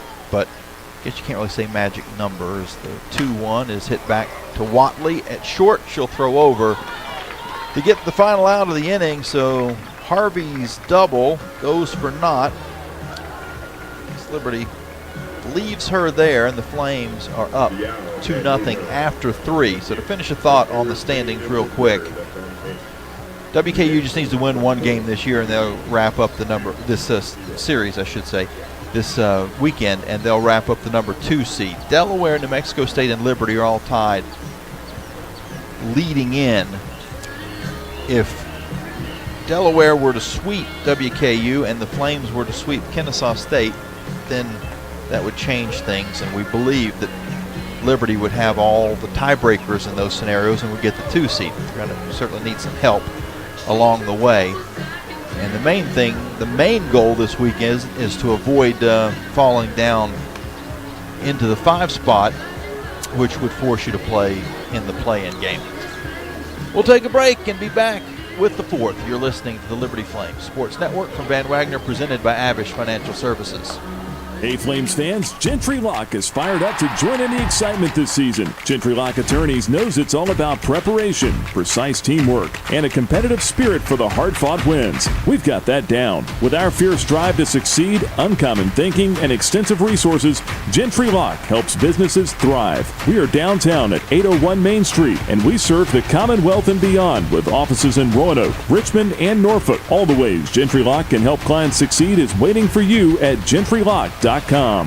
Score big at Haley's Appliance and Haley's Outdoor in Lynchburg with major brands of appliances that will make your house feel like a home and outdoor equipment to have your yard looking its best. Haley's puts customer service first. They deliver and service all of the products they sell and will take care of the process from start to finish. Log on to Haleys.com today for product availability. Haley's Appliance and Haley's Outdoor in Lynchburg is a proud sponsor for Liberty Flames Athletics. You're listening to Liberty Softball from Van Wagner on the Liberty Flames Sports Network, presented by Abish Financial Services. Time now to check the Carter Bank box score.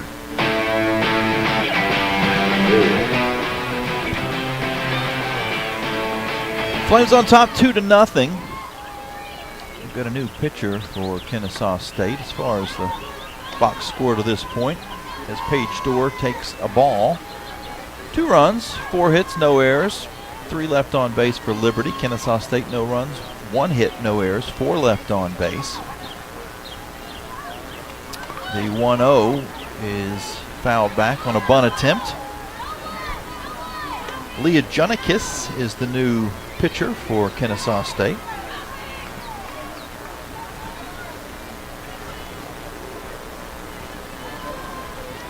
Get you her numbers here in just a second. The 1-1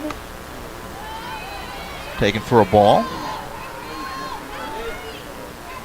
2 balls and 1 strike.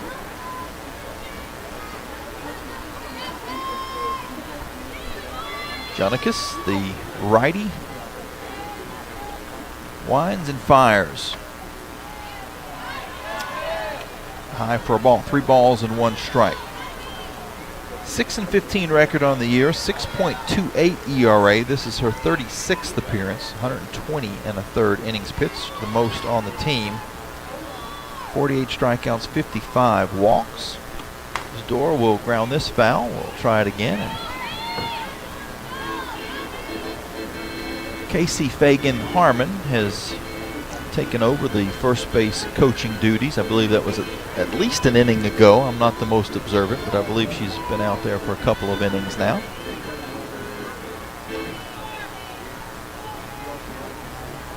Some travel issues. She's traveling separate from the team. Dorr rips this back up the box for a base hit. Paige Dorr on for the first time. Liberty with a leadoff single. Flames leading 2-0, and now Danny Lee. The left fielder, number 18, Danny Lee. Lee. Grounded down to short her first time up.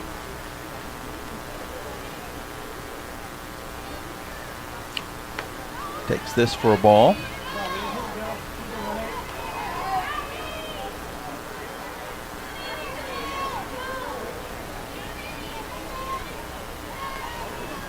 Roberts at first. 3 stolen bases on the year. I'm sorry, Dorr at first, as this pitch is clocked out into right center field. It soars out of the ballpark. 2-run homer by Danny Lee. Liberty up 4-0.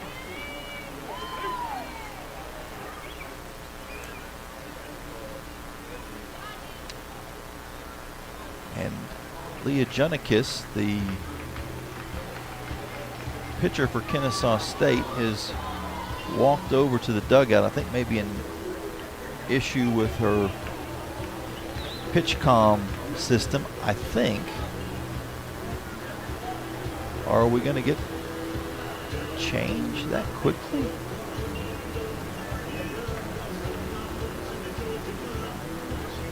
I'm not sure what just happened. She just walked out of the off the field, handed the pitch comm to one of her coaches, and we're going to have a pitching change. I don't know if I've ever seen that before, but I think we have a pitching change.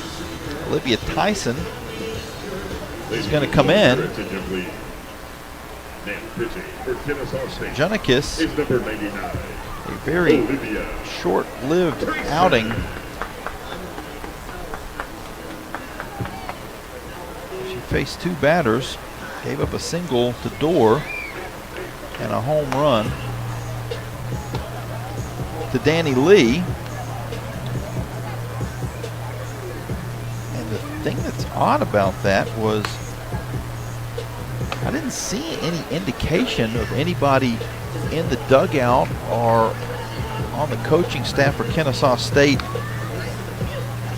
calling for her to come off the field. It was almost like she herself decided to leave, and that could be maybe she knew that she'd injured herself. I certainly don't want to say that she just said no mas and left, but she walked over to the dugout, just kind of stood in front of the dugout with her pitch comm wristband, stood there for a few seconds. Somebody came out and took it from her, and she walked out of the building, out towards the bullpen area. Very odd.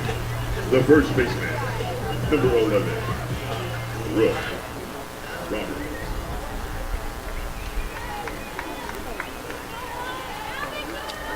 So Junikis is out.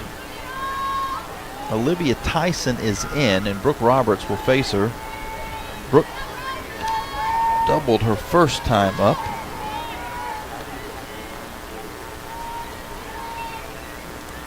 Also came around to score the first run of the ball game. Takes a strike, and the count evens at 1 ball and 1 strike. No outs, nobody on, 4-0 Liberty.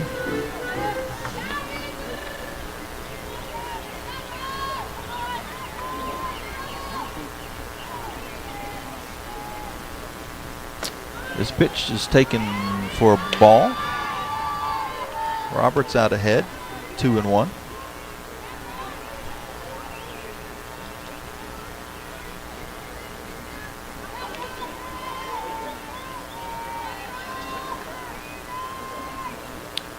Two-1 is fouled off and out of play. 2-2.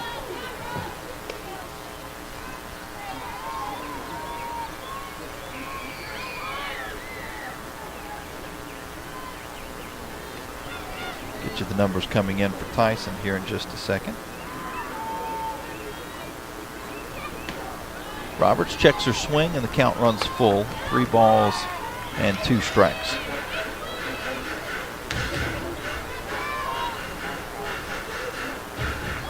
Tyson with the Wayne Gretzky 99. Ground ball by Roberts back up the middle for a base hit. So a solid day for Brooke, 2 for 2. A double earlier and now a single.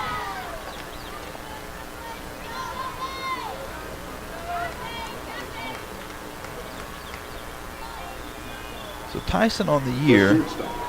This is her 18th appearance, 0-4 record, 13.77 ERA, 21 1/3 innings pitched, 1 strikeout, 44 walks. That may be the highest ratio I think I've ever seen, 44-1. I'm looking over at Joe Carmody. He's been around a long time. Have you ever seen anything more than 44-1? He shakes his head no.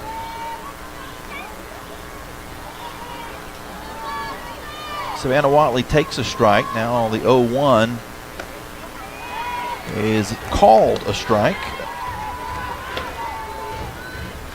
Roberts at first after the single. Watley walked her first time up.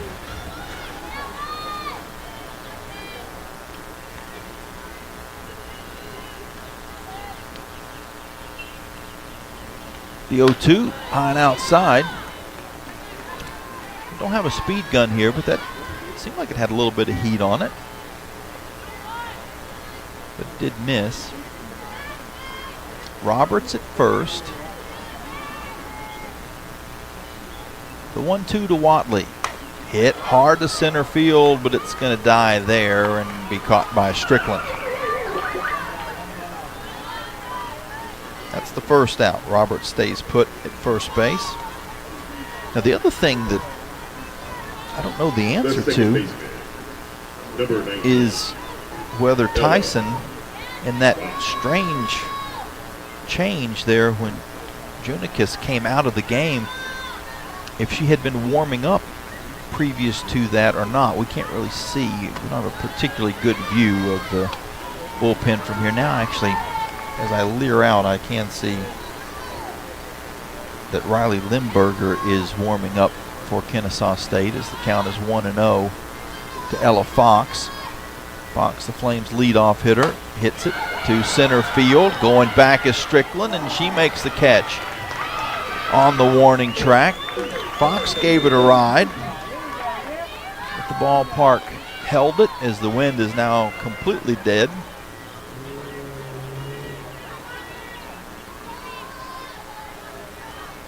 The right fielder, number 8. It's going to take a 2-out hit for any more damage to come across. The Flames have scored twice. They're up 4-0 in the top of the fourth. Bryn McManus steps up. First pitch to her. Called strike. McManus is 1 for 2 on the day. She singled and got an RBI back in the third.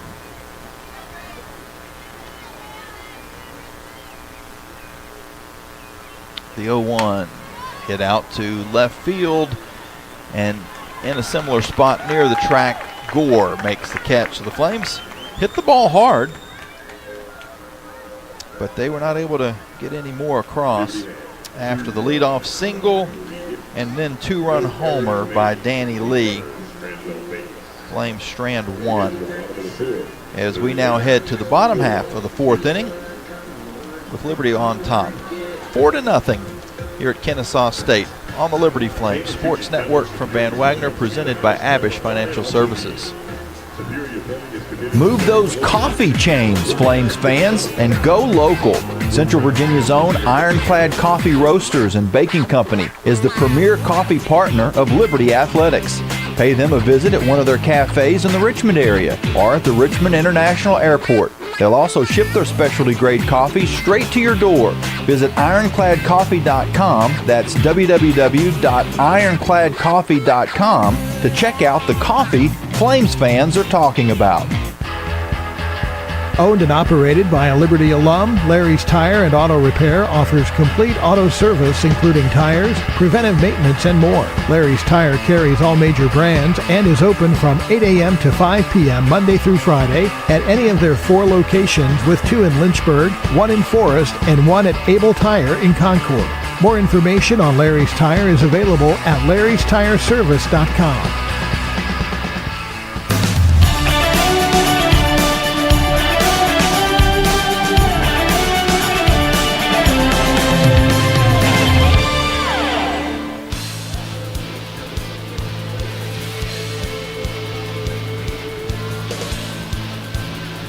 Nothing Liberty up on Kennesaw State.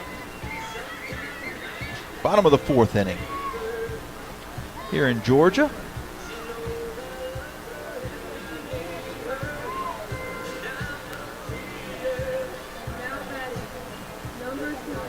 The Owls have a celebrity PA announcer for this half inning, which is cool. They let one of the kids come up and get on the microphone. Savannah Frazier, who was hit by a pitch and stranded at third her last time up.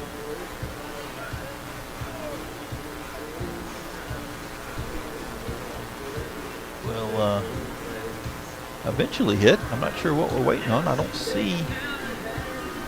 I guess I just can't see it. I thought sometimes in that spot there's a TV interview going on, but I see both coaches and neither were talking to anybody, so Not sure what the delay was, but we're ready to go now. Camden Anders pitching for Liberty. This hit right back to her. She scoops it up and throws over to Roberts for the first out.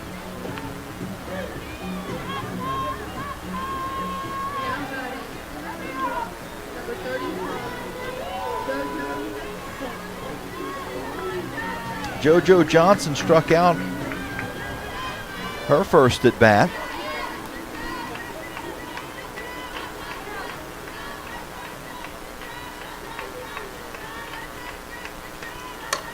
Hits it hard down the left field line for a base hit. It's going to go all the way to the wall. A double for Johnson. Second inning in a row. The Kennesaw State's second hitter got a double. Last inning it was Hannah Harvey. She was stranded at second.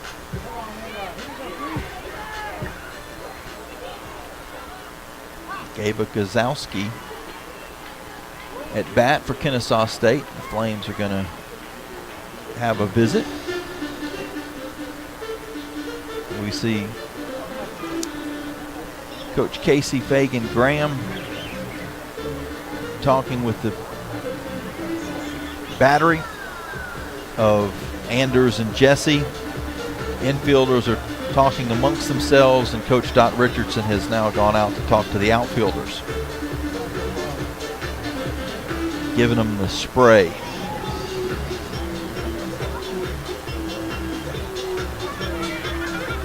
I had a roommate that would give you the spray when he was talking to you. That's a totally different thing. You didn't want that.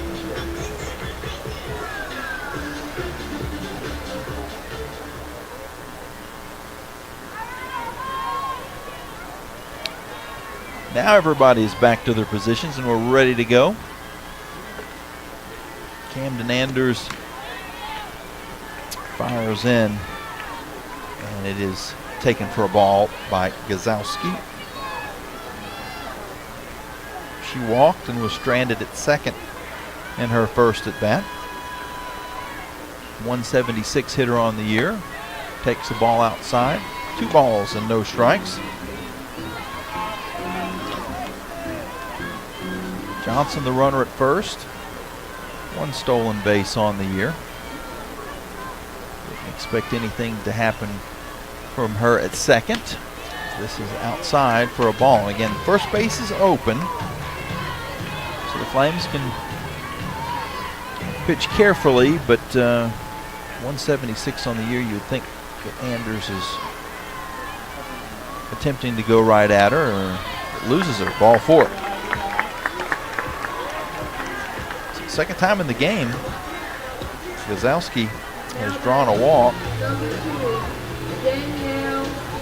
Danielle Bailey, who was hit by a pitch and stranded at first in the second inning. That was the inning that Kennesaw State loaded the bases. Nobody was able to get out of it. First pitch is a called strike.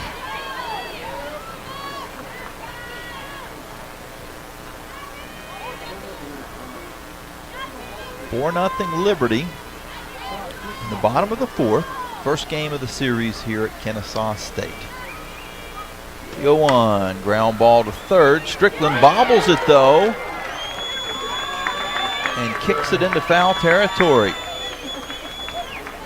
Bases will be loaded with 1 out on the air.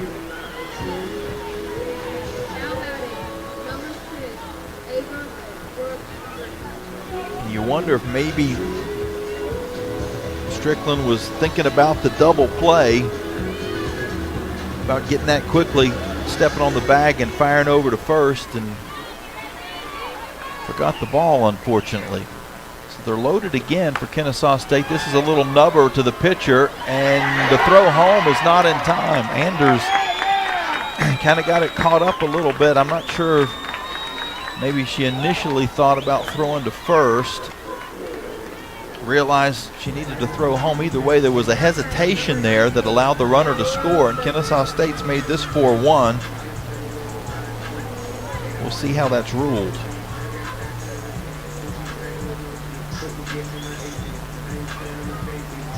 Was bobbled a little bit, or something stuck, something caused her to hesitate. I don't know if that's justifiable for an error or not.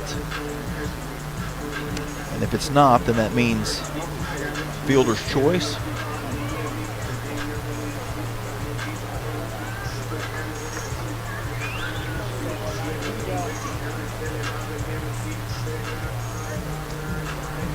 So that will not be considered an error, but it was a mistake. And the bases are still loaded. Back to the top of the order. Beverly is 0 for 2 on the game. Slaps at the first pitch and comes up empty. The runner scoring was Johnson.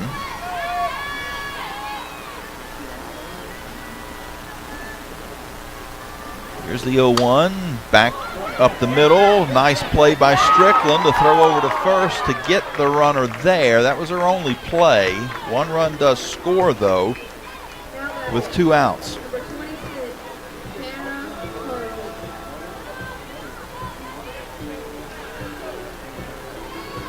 Flames would have certainly loved to have been able to come home with that, but there was just no way. All of her momentum was bringing her across the diamond. Strickland took the only play she had.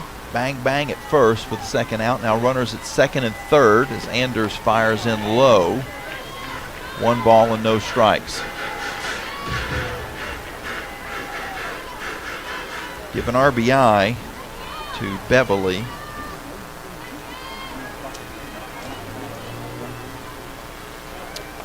And this is low again. 2-0. 2 outs. 4-2 the score in the bottom of the 4th.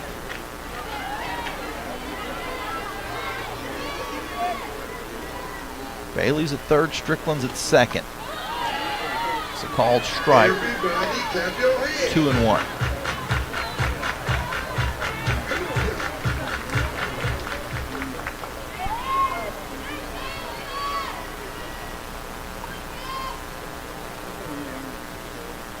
Check swing, she went.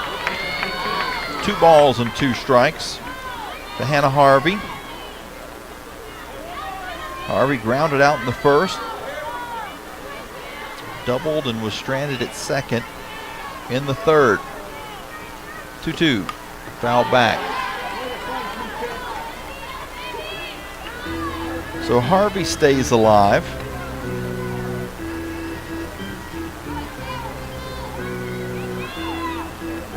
It was Gazowski who had scored on that previous play, so Gazowski and Johnson have each come across in this inning. 2-2, foul back again. Nice battle between Hannah Harvey and the Flames' Camden Anders. We do have the final lines on a couple, well, maybe not the final line, but on one final line we know on one Owl pitcher. You can re-enter, the starter could come back in. 2-2, foul back again. Savannah Jesse's taking a little bit of a beating behind the plate. Not sure what that caught, but 2 times in this at bat she's been hit on a foul ball, and she got hit in the leg earlier in the game, had to walk it off. Another 2-2, ground ball to third. Strickland gobbles it up and throws for the final out of the inning, but 2 runs do come across, and Kennesaw State has been able to make this a 4-2 game. We talked about those. The final line, the only final line that we have is Leah Janikis, who pitched no innings. She did not record an out, gave up 2 hits, 2 runs earned on a 2-run homer, and then stepped off the field. Taylor Daniel, who began the ball game, she pitched 3 innings, 4 hits, 2 runs, both earned, 2 walks, no strikeouts. But she could potentially re-enter the game if need be. We'll be back after this timeout. Liberty leading 4-2 now in the 5th. Here on the Liberty Flames Sports Network from Van Wagner. True Flame fans know where to shop to show their pride. Shop LibertyFlames.com. We're your one-stop shop for official Liberty Flames merchandise. Plus, all orders ship free. Go red, white, and blue and visit shoplibertyflames.com today. That's shoplibertyflames.com. ShopLibertyFlames.com is a proud sponsor of Liberty Athletics. For all your Liberty Flames apparel needs, visit ShopLibertyFlames.com today. For 29 years, Lynchburg Nissan has proudly served the Lynchburg area and beyond. We're locally owned and operated because this community isn't just where we do business, it's home. At Lynchburg Nissan, we're committed to delivering extraordinary service in a professional, friendly way, making the car buying process simple and straightforward from start to finish. And don't forget, we're home of the 1,000,000-mile warranty. So when you're looking for your next vehicle, please remember, nobody beats our prices. Nobody.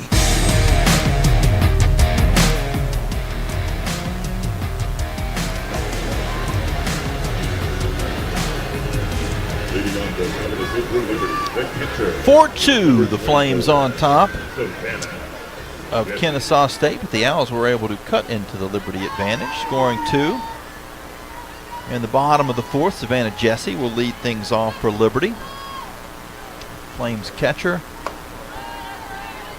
facing Olivia Tyson for the first time. Takes a ball. Tyson came in relief in the fourth.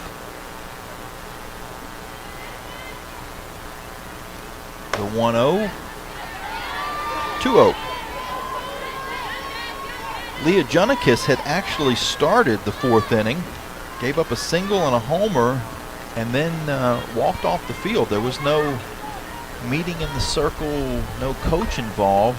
It looked like she just walked off and handed over PitchCom wristband and walked out towards the dugout.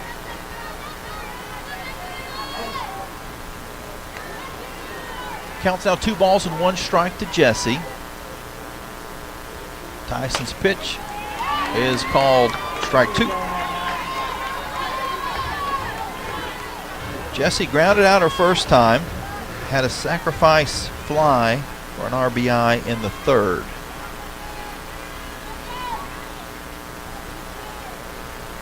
This is fouled back and into the hedges, where we're at in the press box facing the softball field. We turn around and look out the back door of the press box.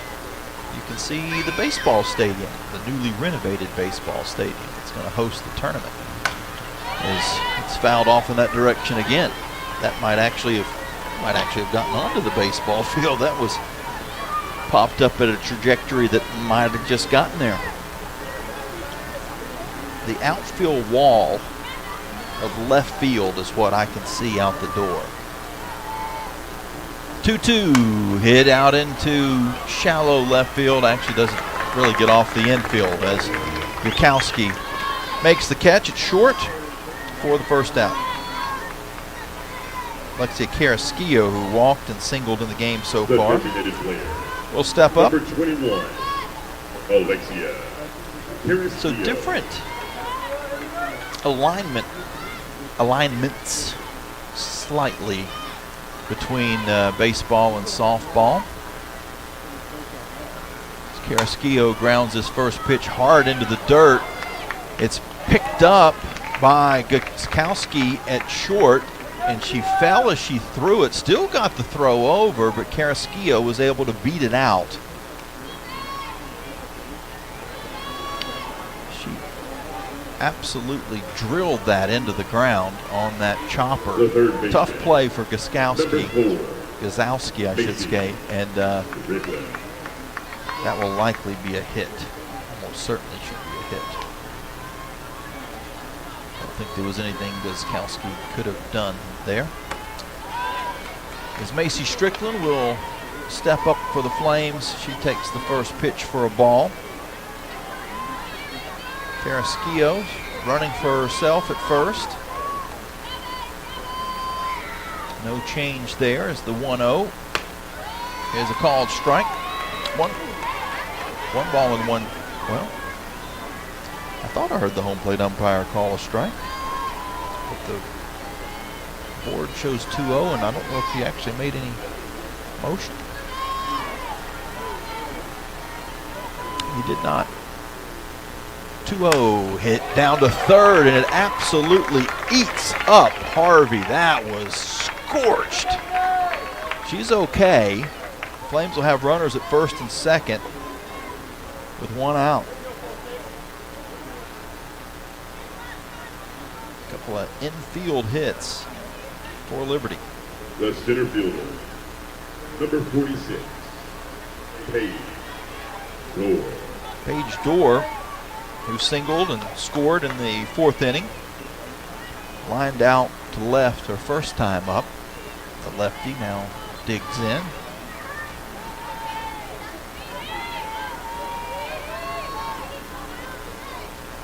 First pitch to her is low and outside. Flames are going to take time out for a moment. I think now they will make a change as far as putting a pinch runner down at second.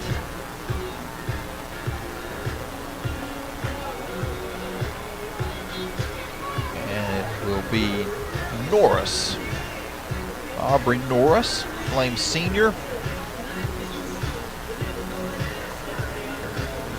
Ladies and gentlemen, Head down to run for Carrasquillo. Second base for Liberty is number 14, Aubrey Norris. 7 stolen bases on the year for Norris, 7 of 9. Don't imagine she'll be stealing in this spot unless the Flames have something interesting drawn up. Runners at first and second and one out. A 1-0 pitch to Dorr. Taken for a ball.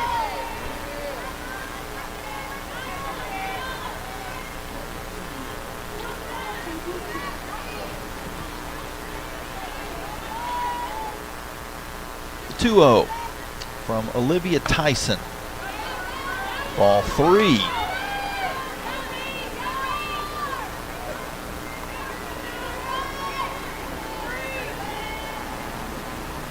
Runners at first and second, one out. Liberty leading 4-2 in the fifth. Here's the 3-0. Taken all the way. Ball 4, and the Flames have the bases loaded.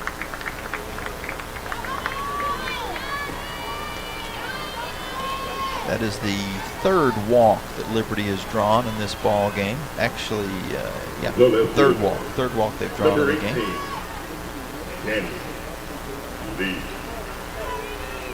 Danny Lee, who had a 2-run homer her last at bat, now has a chance with the bases loaded. She faced off against Junicus. That was when Junicus came out of the game after the homer, just walked off the field. Basically, as soon as the home run happened, she started walking towards the dugout. And I think we're going to have at least a conversation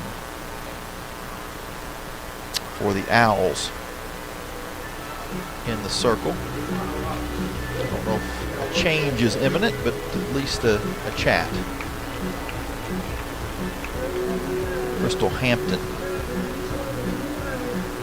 come out to talk with Olivia Tyson. The Flames, in hopes of opening this up, they currently lead 4-2. Bases full with one out at the top of the fifth.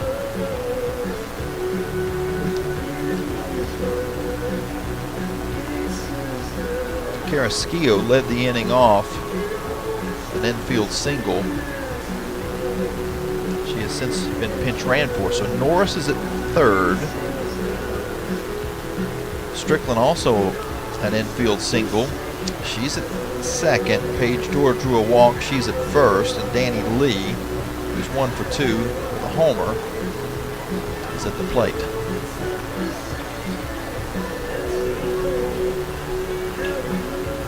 Something about the orientation of the two fields. So basically, home plate at baseball is about where first base is here for softball in that direction, if first base was home facing towards left field. Pitch is taken for a ball by Lee. I know. Hesitated call that we've seen throughout the course of this game by home plate umpire David Gilliam. It's actually a strike. 1 ball and 1 strike. This is a ball. 2 balls and 1 strike. There's nowhere to put Lee with the bases juiced.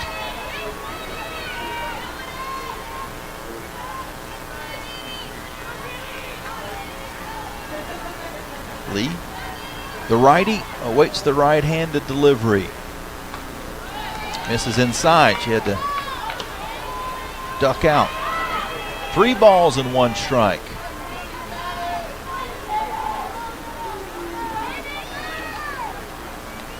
Bases full, Flames up by 2.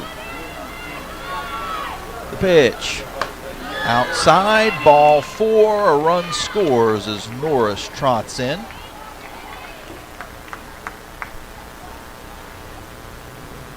Aubrey Norris scoring her 14th run of the season.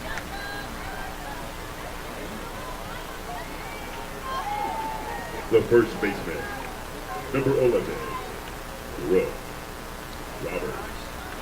Brooke Roberts. Still only 1 out. Base is still full. Flames now up 5-2 over Kennesaw State. Takes the first pitch for a strike.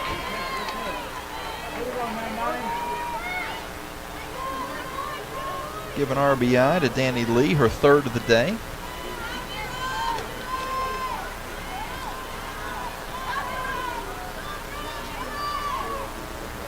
Roberts takes a ball. And now we have Yahtzee. 1 ball, 1 strike, 1 out with 11 at the plate.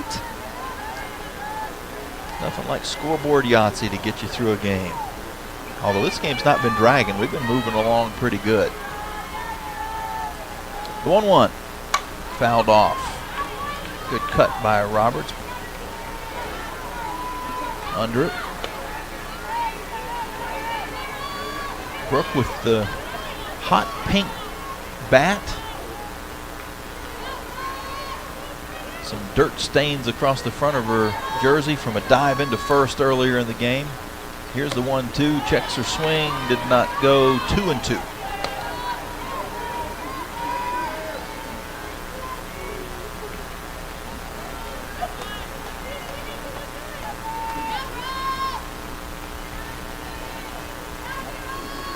The 2-2 pitch from Tyson. Hit out into left center field at the wall. It's going to 1-hop it. 1 runs in, 2 across. The Flames lead 7-2. Roberts at second base with 2 RBIs.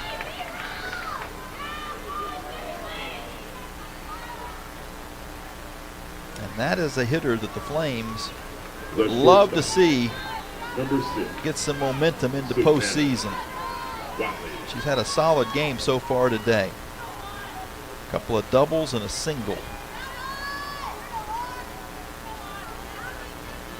2 RBIs as well. Savannah Watley swings at the first pitch and fouls it off. And we can't see where it landed, but it went towards that street that parallels the ballpark. The booth that we're in, we can only see the end of the Flames dugout, which is down third base line, and most of where I'm at, I can see all of right field, but I can't really see outside of the ballpark because we're sort of boxed in. But by the reaction from the crowd, it may have hit a car or come very, very close to hitting a car. Wally's behind in the count, 0-2. Runners at second and third. The pitch from Tyson. Missed. 1 ball and 2 strikes. Watley walked and scored back in the third. Flied out to center her last time. 1-2. 2-2. Taken for a ball. Liberty leading 7-2 in the top of the 5th. Here at Bailey Park in Kennesaw, Georgia.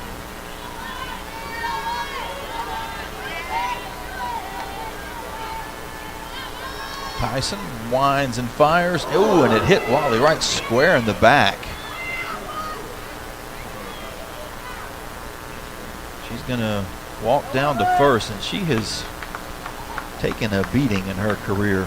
We've seen her get hit by some pitches this season that she had to walk off, and she's walked out into right field. Try to get sorted. That hit her just a few inches below, I'd say probably about 6 inches below the helmet, just right at the very top of her back. Of course, she had the injury last year, that freak accident where it got lost some, well, multiple stitches in her lip and some tooth damage, and she's smiling, so she must be okay. Flames have the bases loaded again. And back to the top of the order where Ella Fox will come to the plate.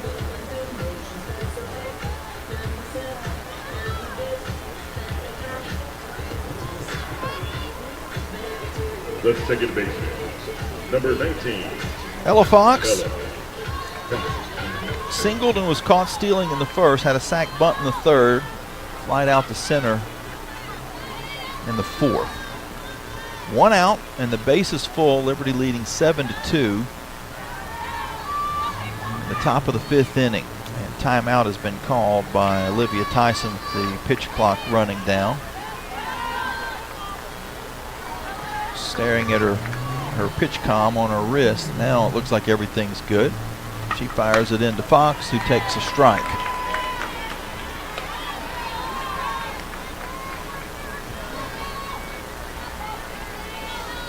Wiley's at first, Roberts at second, Lee at third.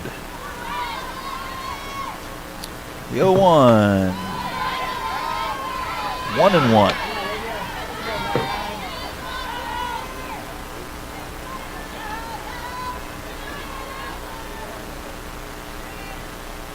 Fox, the lefty, faces the right-handed throwing Tyson. Takes a strike and falls behind in the count, 1-2.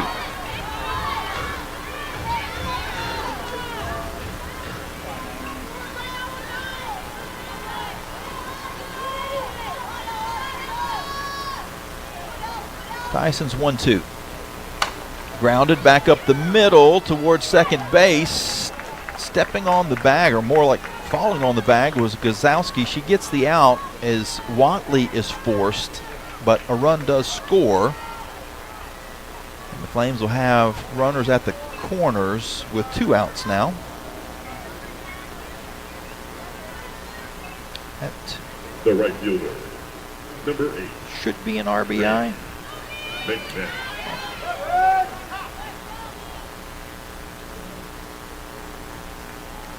So reaching on a fielder's choice is Ella Fox. But a run does come across.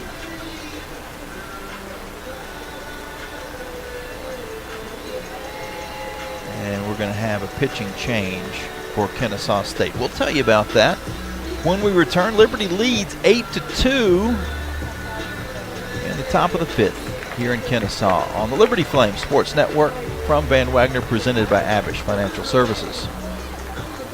Have you downloaded the Liberty Flames mobile app? If not, what are you waiting for? The Liberty Flames mobile app is your lifeline to Flames athletics. Get the latest news on your favorite teams, find upcoming schedules, buy and download tickets to the next game, listen to podcasts, and hear our online Liberty Flames Sports Network audio broadcasts. High fly ball, deep center field. Snyder going back. It's out of here. It's all on the Liberty Flames mobile app. Download it for free from your mobile app store today. Flames Nation, this is Liberty softball head coach and proud Flames Club member, Dot Richardson. I want to take this opportunity to invite you to join me in supporting Liberty Athletics' mission to train champions for Christ on and off the field. Your support directly impacts our student athletes and is a valuable part of our team. Membership starts at just $75 and comes with great benefits like access to premium seating, hospitality, and parking privileges. Join today. Visit libertyflamesclub.org.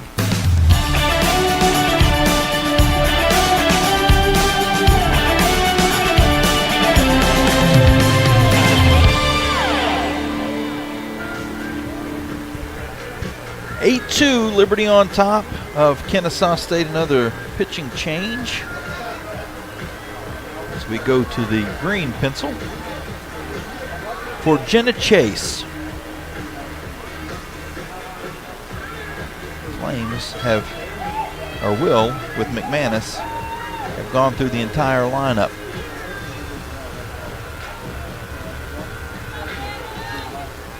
Adding 4 runs in the 5th. Bren, an RBI single back in the 3rd. This ball gets away, but not far enough, as Roberts will go back to 2nd. One runner does advance, as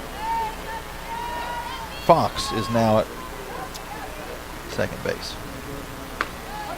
Strike call, 1 ball and 1 strike. So on the wild pitch, Fox advances. Now the 1-1 to Bryn McManus. Strike call. 1 ball and 2 strikes.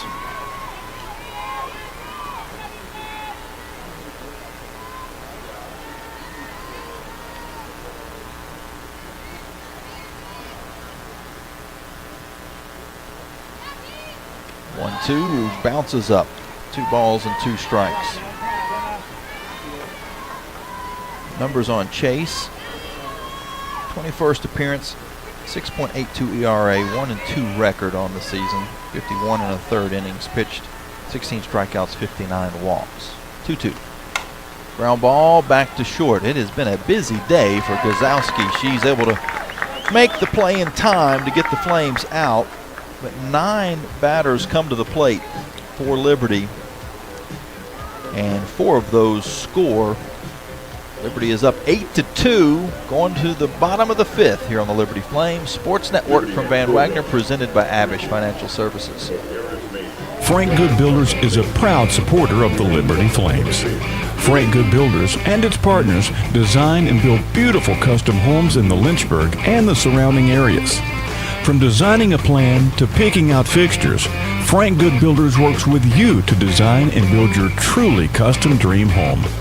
Frank Good Builders can be reached at 434-238-3710 or frankgoodbuilders.com. You're locked into live play-by-play coverage of Lady Flame softball from Van Wagner on the Liberty Flames Sports Network, presented by Abish Financial Services. Now, let's check the out-of-town scoreboard, built by Frank Good Builders. Here in Kennesaw, Georgia, Liberty is on top of KSU 8-2 as we head to the bottom of the 5th inning. Earlier today, Louisiana Tech swept a doubleheader over UTEP, 5-0 and 3-0. So with those wins, La Tech now has 14 victories on the year. And with a sweep and a bunch of help, they could conceivably get out of those play-in games, but it would take a ton of help. Yeah, well, if the Flames hold on to win this game, then it would be very, very slim. But Louisiana Tech could really change their situation, and they're most likely going to be in one of the play-in games. But they're in. We know everybody that's in, and we know everybody that's out. Jack State, WKU, Delaware, New Mexico State, Liberty, FIU, Sam Houston, and La Tech are in. The order, there's still some work to be done to figure that out. First pitch to Macy Howells is taken for a strike. Continuing with the scoreboard after this pitch. Another strike. 0-2. So Louisiana Tech sweeps the doubleheader. Delaware does get the win against WKU, so that keeps the Flames' hopes of getting as high as a 2 seed alive. Check swing, did she go? She did. Strike 3 called. Well, on the swing, it was called by the home plate umpire that she went around. The left fielder. Number Third 23, strikeout of the game Anna for Camden Anders.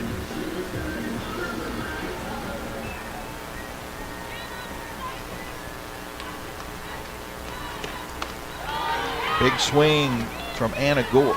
Anna Gore comes up empty. Gore is 0 for 2 on the ball game, including a ground out to first that was a star play by Brooke Roberts. This is fouled out of play. She had to range to her right to pick it on the bounce and then dove head first into the bag to beat Gore.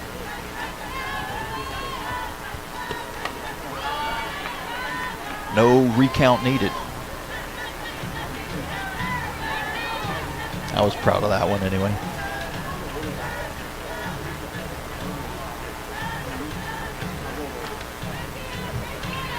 There are some younger generations that don't even know what that means. That's how old I feel at the moment. Nobody on this field was alive. Well, except for the coaches. The 0-2 is popped out into left field. Lead took a little while to find it. When she does, she makes the catch for the second out.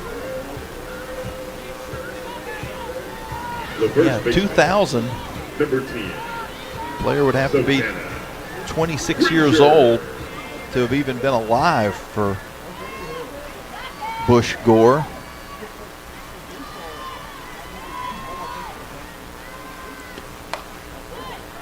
First pitch is fouled off by Frazier. Back to the scores. So Louisiana Tech wins 2. Delaware beats Western Kentucky. Missouri State and New Mexico State 0-0 in the fourth. Sam Houston and Jack State in Huntsville 0-0 in the third as the 0-1 is outside. Florida International was up on Middle Tennessee 2-1.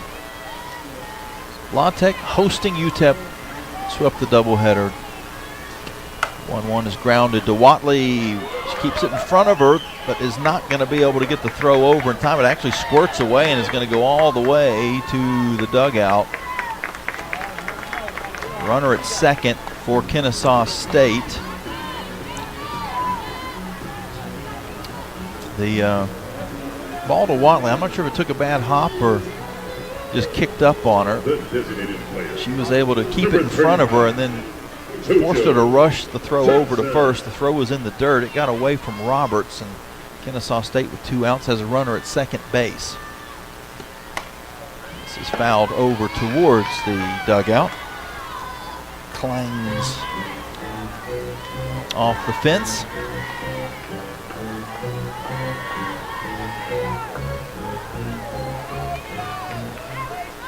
So that is going to be an error. 2 errors on the Flames. And another foul ball almost to the exact same spot off the wood fence at the bottom of the Kennesaw dugout.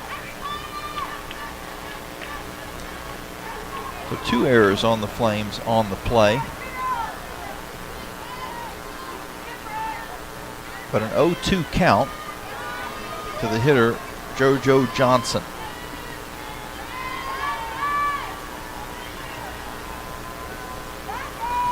Anders fires it in for a ball. I don't think I mentioned who the host schools were in all those games, but Louisiana Tech is hosting UTEP. They won 2. Delaware is hosting Western Kentucky. They won the single game today. Kennesaw State, of course, hosting Liberty. This game is what we're talking about, as this is lofted out into left field. Danny Lee will make her second out of the inning. Kennesaw State strands a runner at second after the error. Missouri State is hosting New Mexico State, no score there in the fourth. Sam Houston hosting Jack State, no score there in the third. And it's Middle hosting FIU, and FIU's leading 2-1 in the fourth. That is the roundup in Conference USA. Here we have 5 complete. We have some more pitching numbers to tell you about when we return. Liberty leads 8-2 over Kennesaw State on the Flames Sports Network from Van Wagner, presented by Abish Financial Services. Every great athlete knows the final minutes of the game are where champions are made. Whether it's the last inning, the fourth quarter, or overtime, every move counts. One smart play can seal the win, and one mistake could cost it all. Fumble! The same can be said for retirement. I'm Abe Abish, founder of Abish Financial Services. Those last 5 to 10 years before you retire, that's your final stretch. At Abish Financial, we can help build a game plan for taxes, healthcare, and income for the years ahead. Call us for your customized retirement playbook, 571-406-4411. If you're over 59 and have $500,000 or more of investable assets, we can create your plan complimentary. 571-406-4411 or visit abishfinancial.com. Investment advisory services offered through Abish Financial Wealth Management, LLC, a registered investment advisor firm. Insurance services offered through Abish Financial Services, Inc., licensed in Virginia.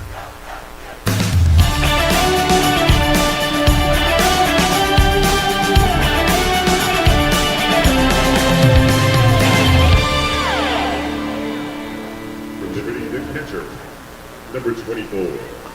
Savannah Jesse will lead things off for Liberty. Flames are up 8-2. Kennesaw State has Jenna Chase in the circle.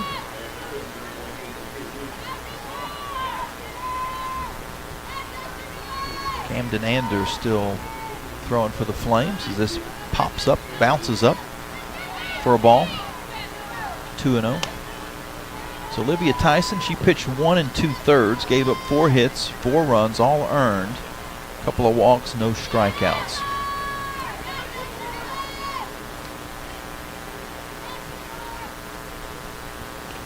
(2-0) to Jesse, called strike.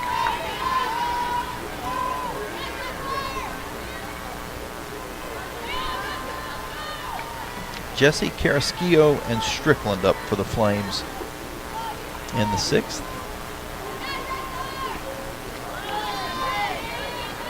Another miss, and the count goes to 3 balls and 1 strike. Nobody on, nobody out for Liberty. So folks tuning in on Facebook Live, we'll say some hellos here in just a second. If you're tuning in, let us know where you're listening from in the comments. Ball 4 taken by Jesse.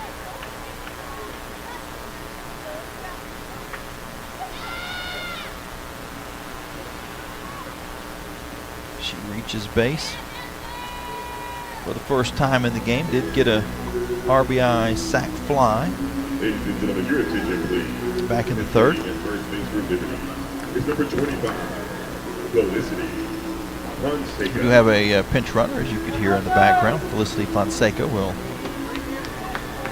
run for Jesse.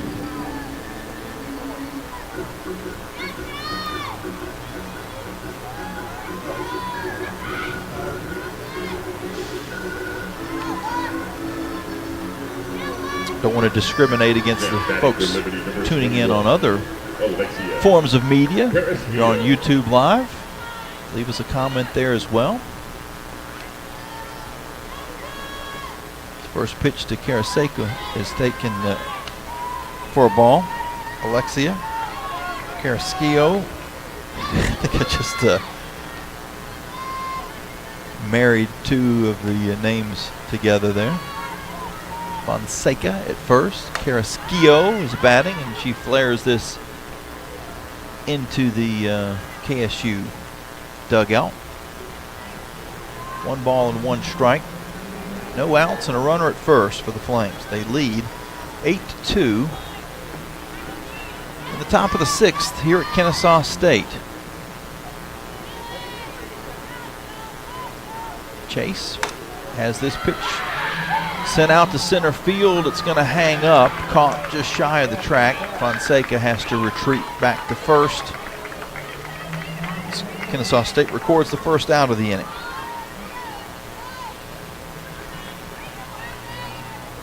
The third baseman. Those that are listening in on the Liberty Flames app or libertyflames.com, we don't have an easy a way for you to communicate with us as those booth cam comments that are just right there. You can type them right in underneath the video. But we would love to hear from you as well. You can go to our X account at LFSN Radio.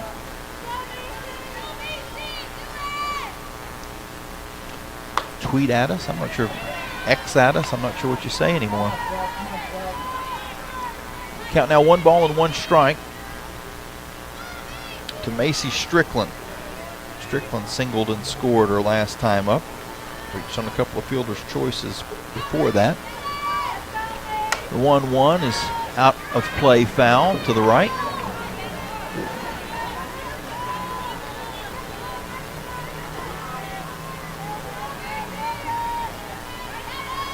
Fonseca stands at first.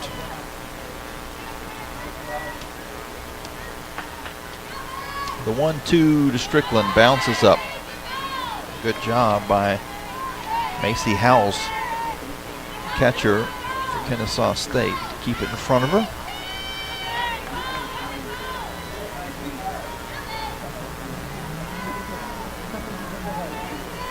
Here's Chase's 2-2. Just got a piece of it, and it's going to stay in the air for Frazier, who makes the catch just shy of the outfield grass. The center fielder, number 46, Dorr. Paige Dorr singled and scored in the 4th, walked and scored in the 5th. Also lined out earlier in the game. Squares the bunt, pulls it back.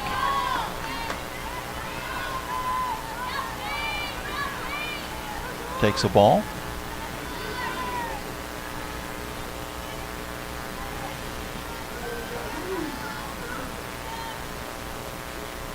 One-0. Runner goes. Throw down is not in time as Fonseca just gets in before the tag from Gazowski.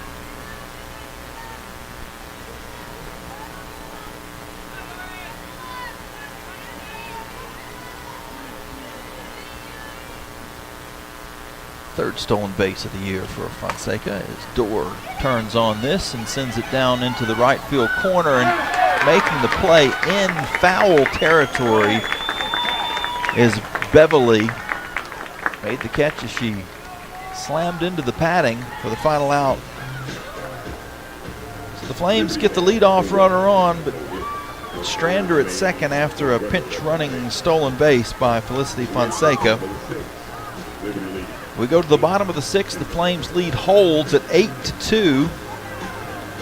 And we will send out those hellos and thank yous from the folks making the comments on Facebook and YouTube when we come back from this quick timeout here on the Liberty Flames Sports Network from Van Wagner, presented by Abish Financial Services. To get your retirement out of the park.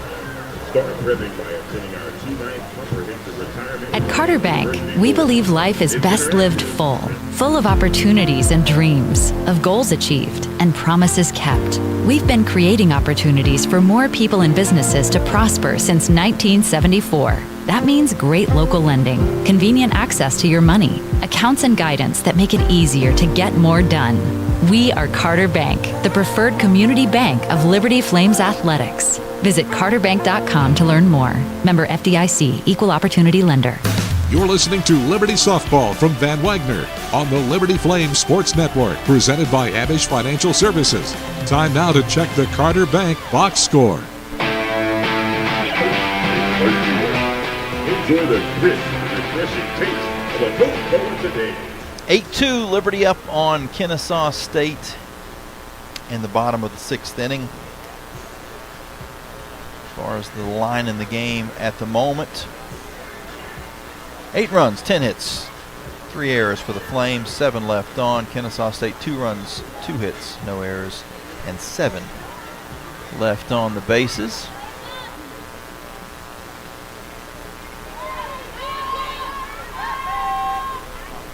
Camden Anders still pitching for the Flames. She fires in a strike to Ava Gazowski. And she's hit on the hands with this second pitch. That is 3 in the game. 3 hit by pitches.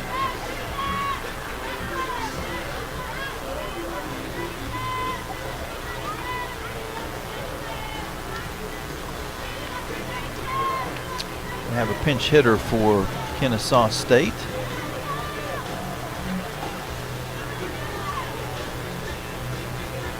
The second baseman, number 2.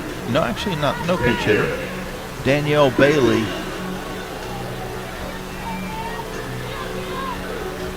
Danielle Bailey, the second baseman, will step up. She was hit by a pitch her first time up. Reached on an error the second time. Hits a line drive to Fox at second, who makes the catch. Looked to first, but no chance to get Gazowski there. The center fielder, number 6, Ava Brooks, Strickland. And Strickland will now come to the plate.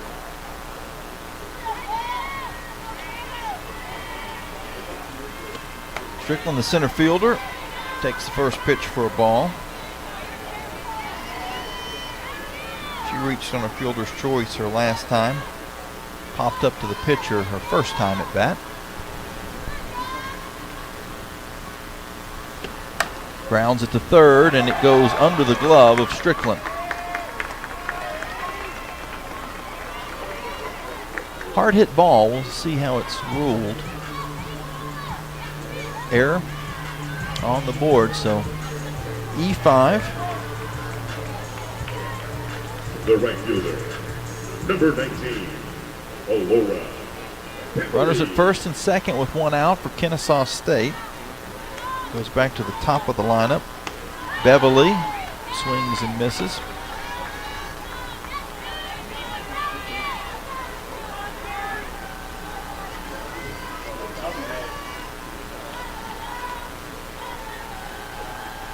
The 0-1 taken for a ball. 1 ball and 1 strike.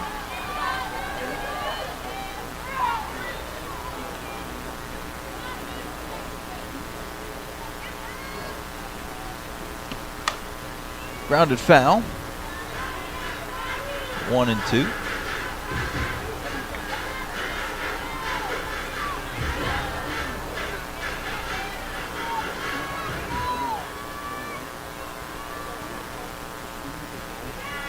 First and second for Kennesaw State. The 1-2 pitch swung on and missed as Anders gets her 4th strikeout of the day. The third baseman, Beverly is now 0 for 4. Harvey.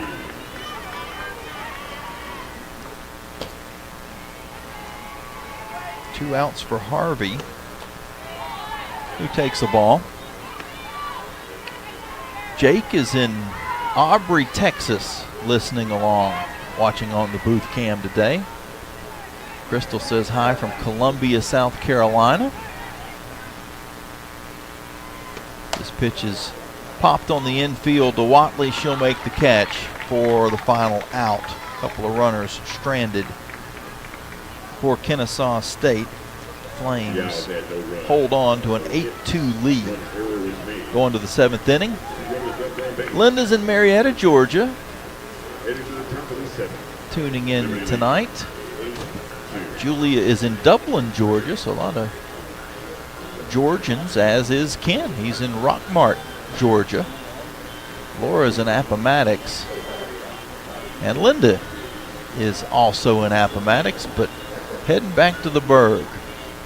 Thanks to everybody for tuning in this evening as the Flames do battle with Kennesaw State in the final Conference USA series of the year. We'll take a timeout and come back with the 7th after this here on the Liberty Flames Sports Network from Van Wagner, presented by Abish Financial Services. Every great athlete knows the final minutes of the game are where champions are made. Whether it's the last inning, the fourth quarter, or overtime, every move counts. One smart play can seal the win, and one mistake could cost it all. Fumble! The same can be said for retirement. I'm Abe Abish, founder of Abish Financial Services. Those last 5 to 10 years before you retire, that's your final stretch. At Abish Financial, we can help build a game plan for taxes, healthcare, and income for the years ahead. Call us for your customized retirement playbook. 571-406-4411. If you're over 59 and have $500,000 or more of investable assets, we can create your plan complimentary. 571-406-4411 or visit abishfinancial.com. Investment advisory services offered through Abish Financial Wealth Management, LLC, a registered investment advisor firm. Insurance services offered through Abish Financial Services, Inc., licensed in Virginia.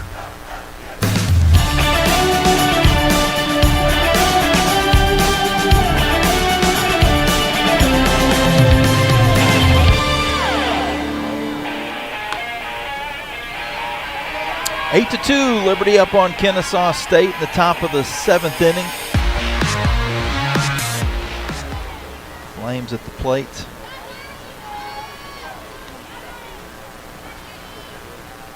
At the bat now is Danny Lee. She falls behind on the count. Actually, no, take that back. Evens the count up. 1 ball and 1 strike. Fouling it back to the screen.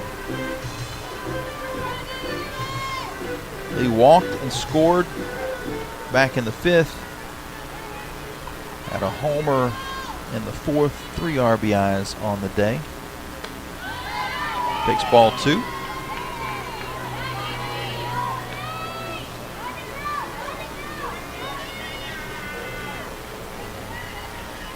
Jenna Chase pitching for Kennesaw State. Fires it in for a ball.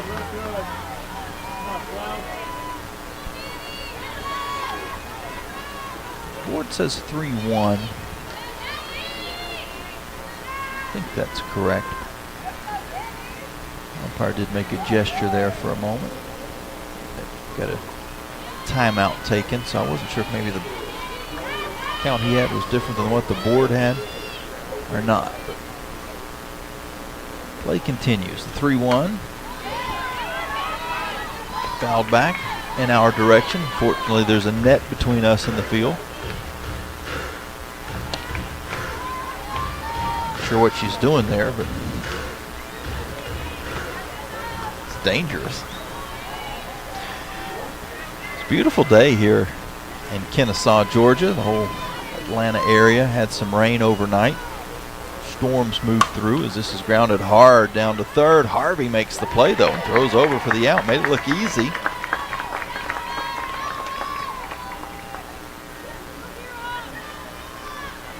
Joe Carmody and myself were able to, because this game got moved back to 6 o'clock, gave us a little extra buffer, and we were able to sneak over and watch the Braves play Detroit.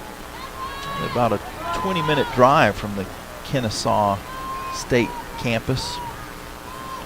Brooke Roberts takes the first pitch for a ball. Beautiful ballpark. Didn't go the Braves' way today. Tigers came back to win late. Great experience. The weather was nice. Roberts takes a strike. The count evens at 1 ball and 1 strike. Brooke Roberts today is 3 for 3, couple of doubles and a single, 2 RBIs and a run scored.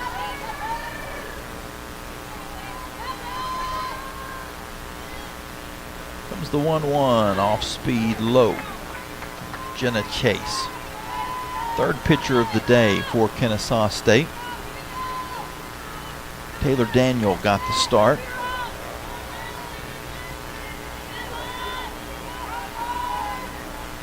Nobody on. Here's the 2-1. Hit hard to second. Tough hop, but played cleanly by Bailey. She throws over for the second out.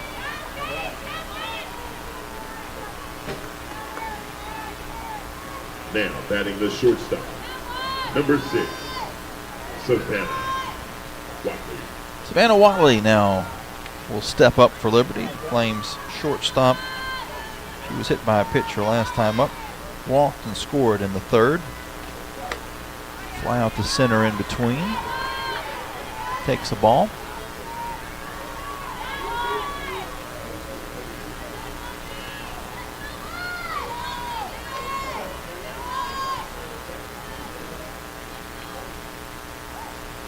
The 1-0.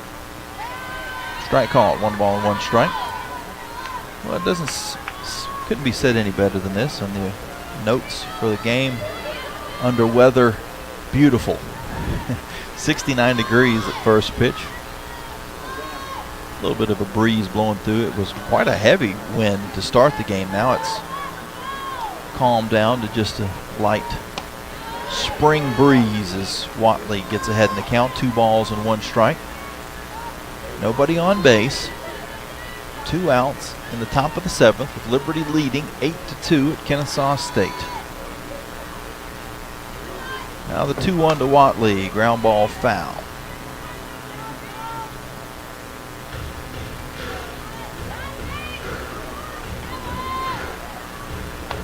Stay tuned for the Coca-Cola post-game show. Have a conversation with head coach Dot Richardson, as well as our Thompson Brooks Insurance Player of the Game. 2-2 to Watley, drilled out into right field for a base hit.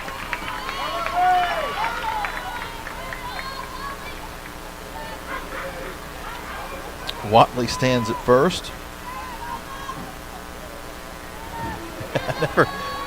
I can't adequately describe the moves that she does when she gets on base. It's kind of like the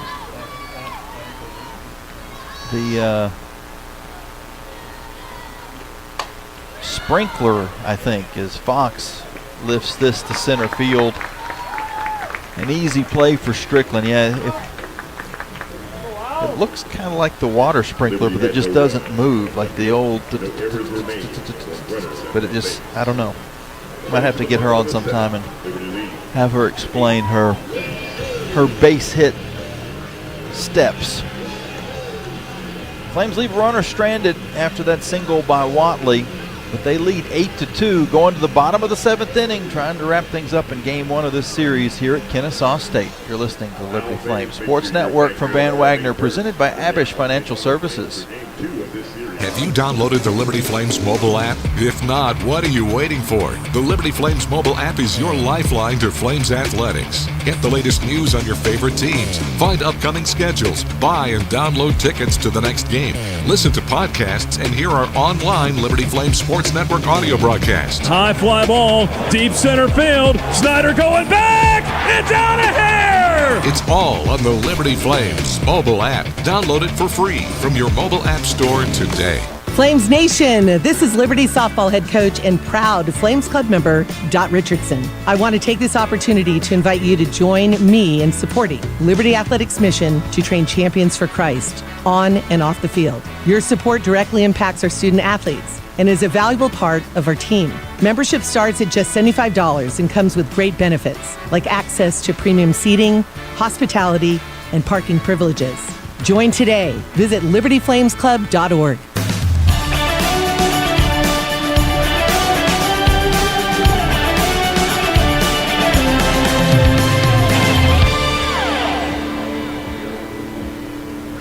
(8-2) Liberty. Kennesaw State with their final 3 outs ahead, trying to make a run in this game. Number 44. They just haven't been able to get any offense other than the 1 inning. The Flames were able to get out of a couple of bases loaded spots. Camden Anders in the circle. The first pitch of the 7th is called a ball.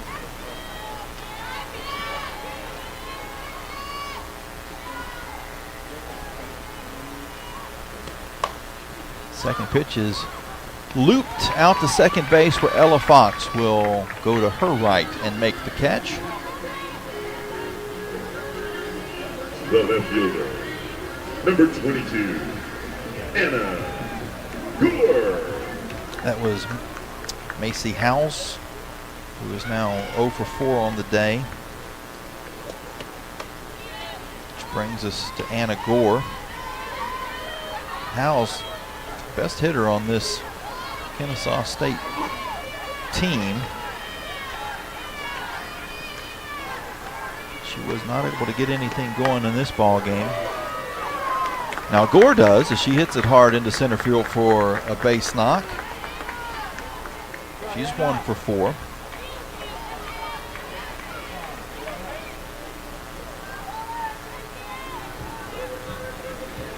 Savannah Frazier, who was hit by a pitch her first time up, rounded out in the 4th and reached on an error in the 3rd. I'm sorry, in the 5th. The runner at first, pitch to Frazier. Called strike, off speed. Frozer. Anders with 6 1/3 innings pitched. He's only given up 3 hits in the game so far, a couple of walks and 4 strikeouts. 2 runs, only 1 of them earned. Count now evens at 1 ball and 1 strike. To Frazier, the first baseman for Kennesaw State.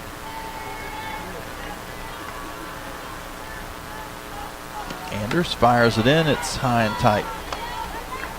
2 balls and 1 strike.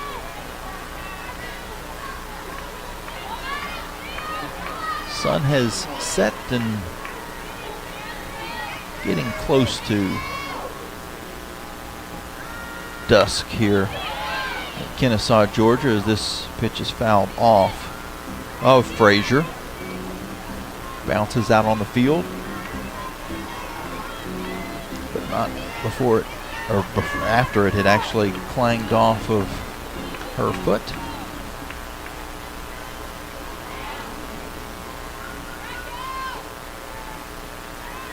Anders 2-2. Big swing, but came up empty. 5th strikeout of the game for Camden. Kennesaw State is down to their final out. The designated player, number 35, JoJo Johnson. JoJo Johnson doubled and scored back in the 4th.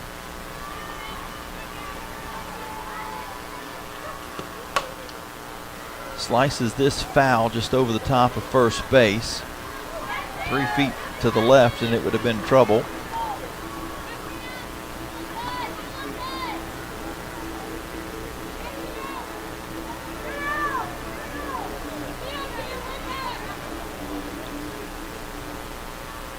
Liberty leading 8-2 in the bottom of the 7th inning. The 0-1 pitch from Anders fouled back. Now Kennesaw down to their final strike. They got a runner at first. That's Gore.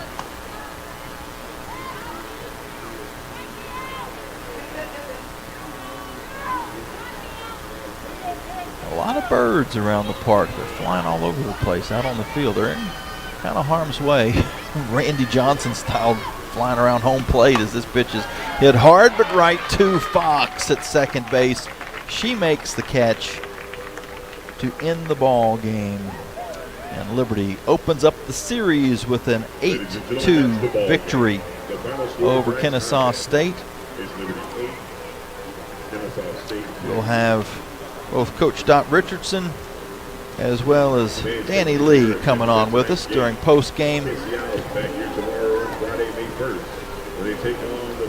These teams will meet back up tomorrow at 5 o'clock and then noon on Saturday, but there is some weather in the forecast, so we'll have to take that kind of under advisement to see if there's any changes to the schedule moving forward.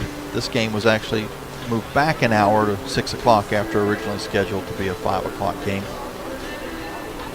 Liberty 8, Kennesaw State 2. We'll be back with the Coca-Cola postgame show after we take this time out here on the Liberty Flames Sports Network from Van Wagner, presented by Abish Financial Services.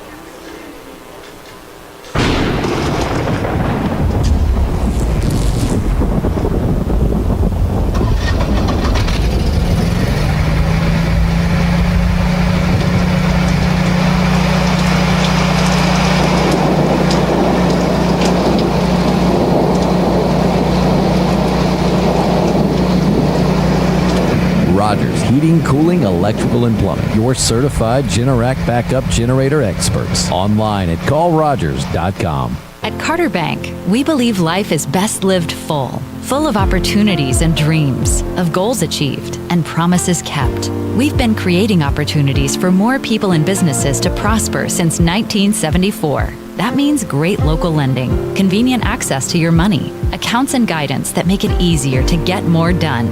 We are Carter Bank, the preferred community bank of Liberty Flames Athletics. Visit carterbank.com to learn more. Member FDIC, Equal Opportunity Lender. The Liberty Flames thanks Segra for their support.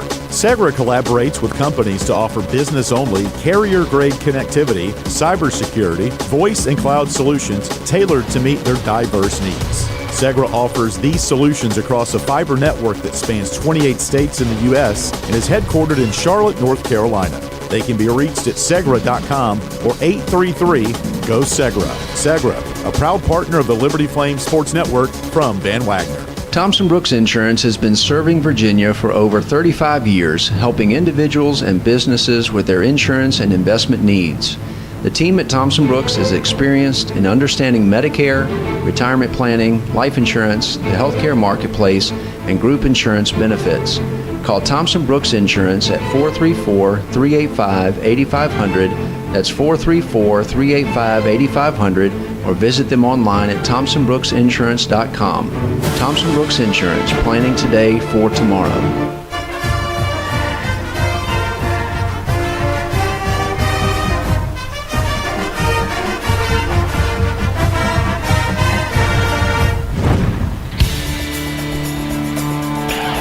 You've been listening to live play-by-play coverage of Liberty Lady Flames softball from Van Wagner on the Liberty Flames Sports Network, presented by Abish Financial Services. Time now for the Coca-Cola postgame report. Coke, taste the feeling.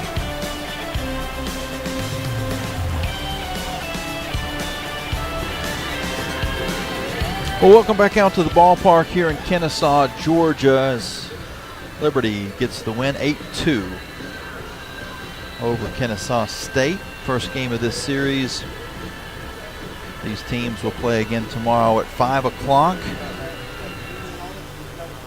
Coach Richardson and the team meeting up out in left field. We'll get a chance to talk to her, as well as our Thomson Brooks Insurance Player of the Game, Danny Lee. She had 3 RBIs in the ball game, including a 2-run homer in the 4th. Scored a couple of runs as well. Played a solid left field for Liberty. Certainly could have taken Brooke Roberts as well. She went 3 for 4. Scored a run, had a couple RBIs on a double in the 5th. Solid outing for the Flames first baseman. Also a diving play into the bag at first base early in the ball game on a ball that was hit to her right that she had to range over and get.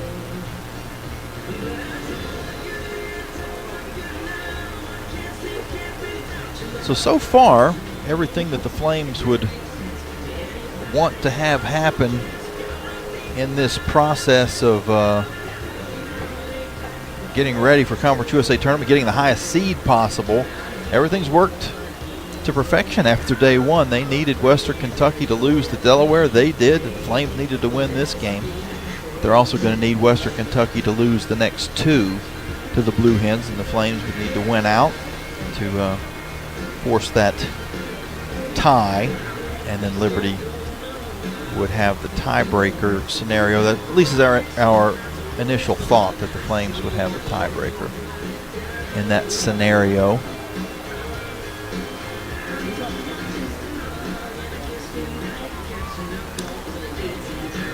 Camden Anders gets the win for Liberty. She also would have been a nominee. Great possibility to talk to as far as player of the game is concerned as well. She pitched complete game, gave up 3 hits, only 2 runs. 1 of them earned, 5 strikeouts and a couple of walks. She's now 12-6 on the year.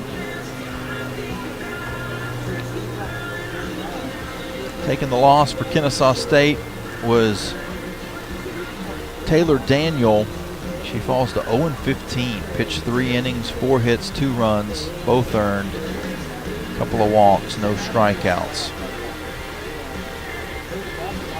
Of the 8 Liberty runs, all of them were earned. The staff for Kennesaw State gave up 5 walks and no strikeouts on the day. Leah Janikos, Olivia Tyson, Jenna Chase had come in relief for Daniel. We'll take our final timeout, get everybody set up here in the booth, and we'll have that conversation with Danny Lee and Doc Richardson after this here on the Liberty Flames Sports Network from Van Wagner, presented by Abish Financial Service. The Lady Flames win Game 1 of the series over Kennesaw State 8-2. Have you downloaded the Liberty Flames mobile app? If not, what are you waiting for? The Liberty Flames mobile app is your lifeline to Flames athletics. Get the latest news on your favorite teams, find upcoming schedules, buy and download tickets to the next game, listen to podcasts, and hear our online Liberty Flames Sports Network audio broadcasts. High fly ball, deep center field. Snyder going back. It's out of here. It's all on the Liberty Flames mobile app. Download it for free from your mobile app store today. Thousands of our teammates make and deliver 300 of the world's best brands and flavors, locally. From the heartland to the coast, in big cities and small towns. Our products are moving, and our trucks are rolling.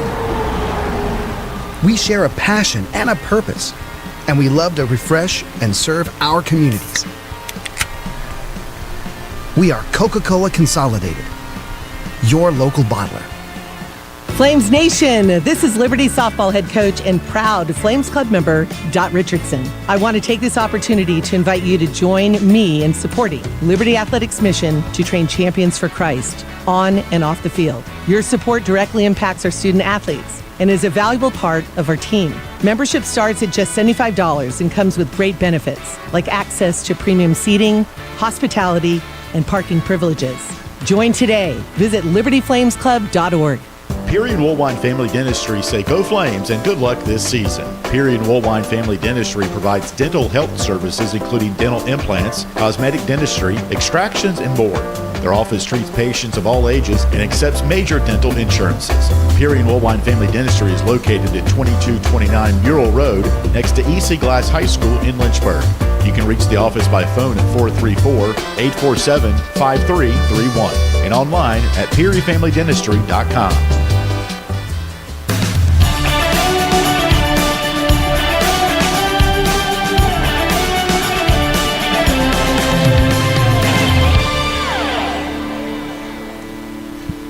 Welcome back out to the ballpark as the Lady Flames get an 8-2 win over Kennesaw State, and we're now joined by Danny Lee, our Thompson Brooks Insurance Player of the Game.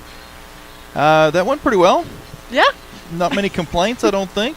Nope.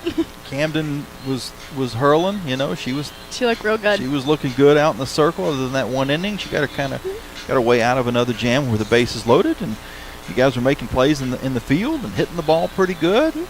You're playing on a grass field. The wind was kind of blowing out. You got to take batting practice on the field, which isn't always the case. It seemed like everybody was feeling pretty good about things Yeah, today. I feel like today we just collectively had just a great time. If you look in the dugout, we're all dancing, having a blast, and I think that's when we do our best, is when we have fun. And when it comes down to it, that's what softball or any sport, basketball, baseball, it's just about having fun. When you're playing, when you're 6, 8, 10 years old, you're not out there trying to prove anything. You're not trying to get recruited. You're just out there having fun playing ball. And at some point, as you get older, we let things get maybe too serious. And is it nice to just go back to the basics? Really nice, yep. I always like to tell myself it's a game. It's not who we are. It's like playing Monopoly with the family. Do you win when you play Monopoly with the family? Oh, absolutely. Are you ruthless? Very ruthless, very competitive. How big's your family? We're pretty small, but whenever we get the whole family with the cousins and everything, Skip-Bo's our favorite. We always like to say my grandma is hiding Skip-Bo's up her sleeve.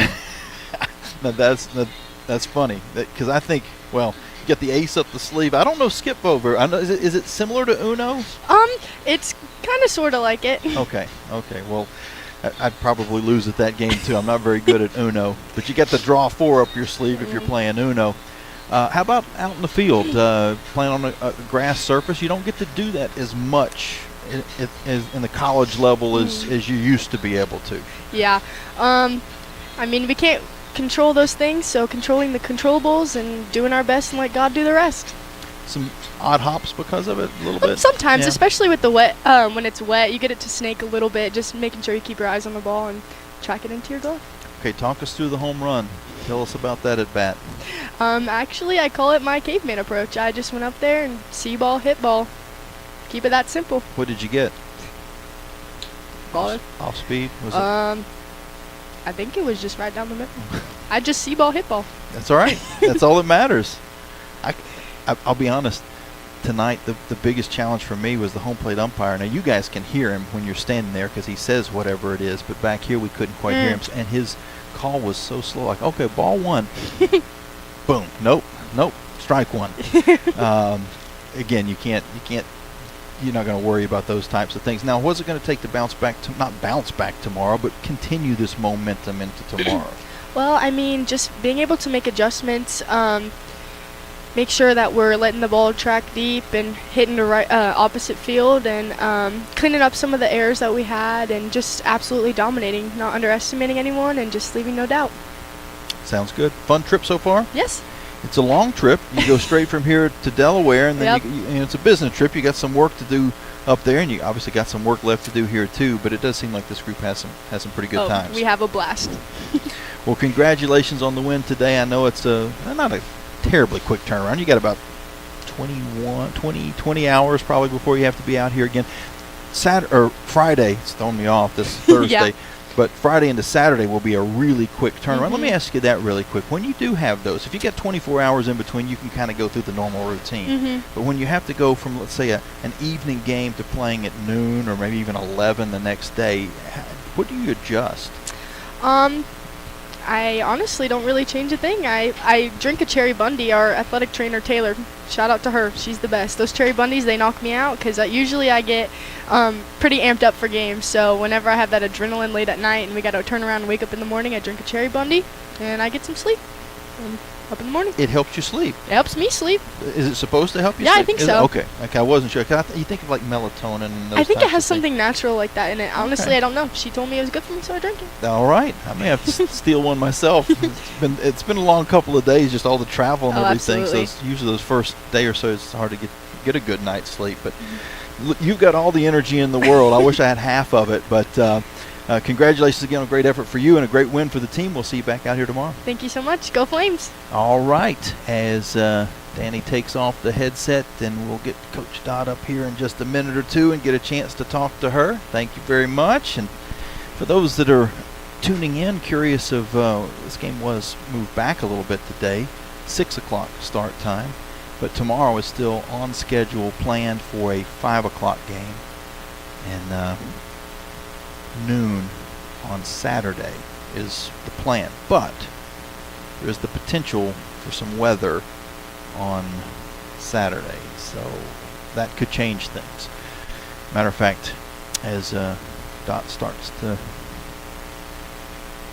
make her way up around the corner, I don't think I'm going to have time. I was going to take a quick look at the weather forecast to see if I could get a sneak peek at that before Dot puts on the headset. But as it stands right now, Saturday is still showing a chance of rain, and hopefully that won't affect us, but we will let you know if anything changes. Coach? Is it humidity? Is it a little humid in Atlanta? Well, I don't know. I can't really tell. I'm a Floridian. I don't think it's that humid. No, that's true. But it's supposed to be humid. That's true. Somebody standing here in Atlanta today would look at me like I was crazy. I'm not complaining about the weather. This is beautiful weather, yes. Perfect weather, but I'm Take kind it. of the same way. Like my hair's going all over the place too, and so I thought, well, maybe the humidity kind of bounced up a little bit. It did rain some overnight, so we'll say that's what it was. Yes.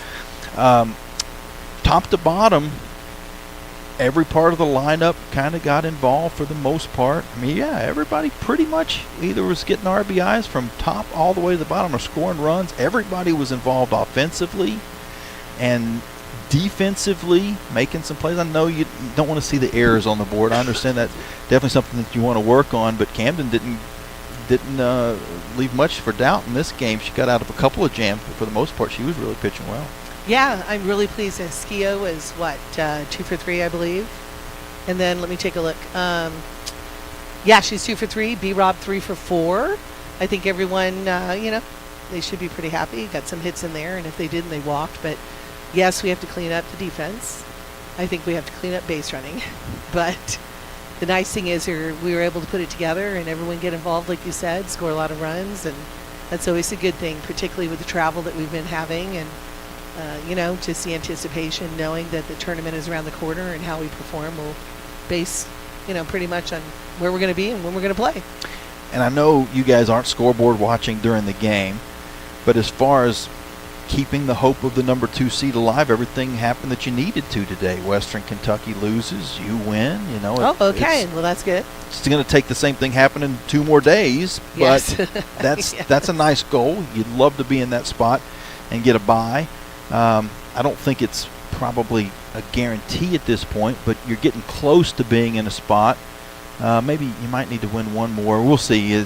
Joe's the expert on all the bracketology type stuff, or all we can do is control what we can control, right? But you're getting close to being able to get out of any chance of being in those play-in games, and that's really you don't want that. Yeah, you don't want a play-in game. You don't want that 5 to 8 seed where you're playing a single elimination just to get into the main bracket. Do you like the tournament format the way that it is, with 1 and 2 getting a bye, 3 and 4 guaranteed in, and 5 to 8 playing in? Do you like that? Well, I always thought it was 7 and 8 playing each other.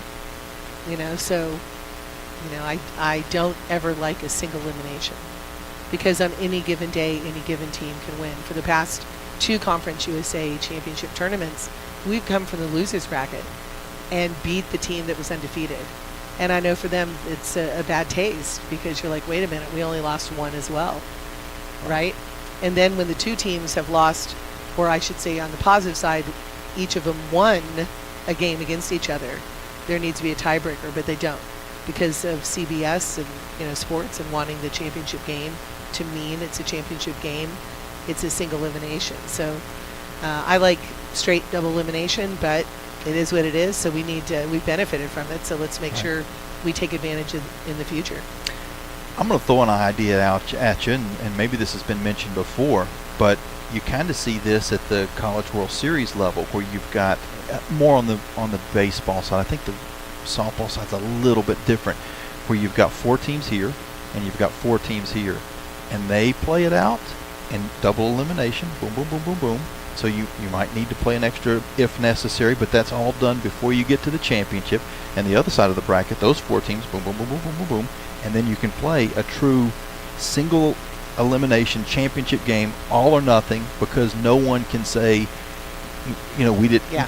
You got to beat us twice. You got two sides of the bracket. Has that ever been a thought? I believe baseball thinks about that. Yeah, but we have not at this point, and I'm surprised, because usually softball will follow that.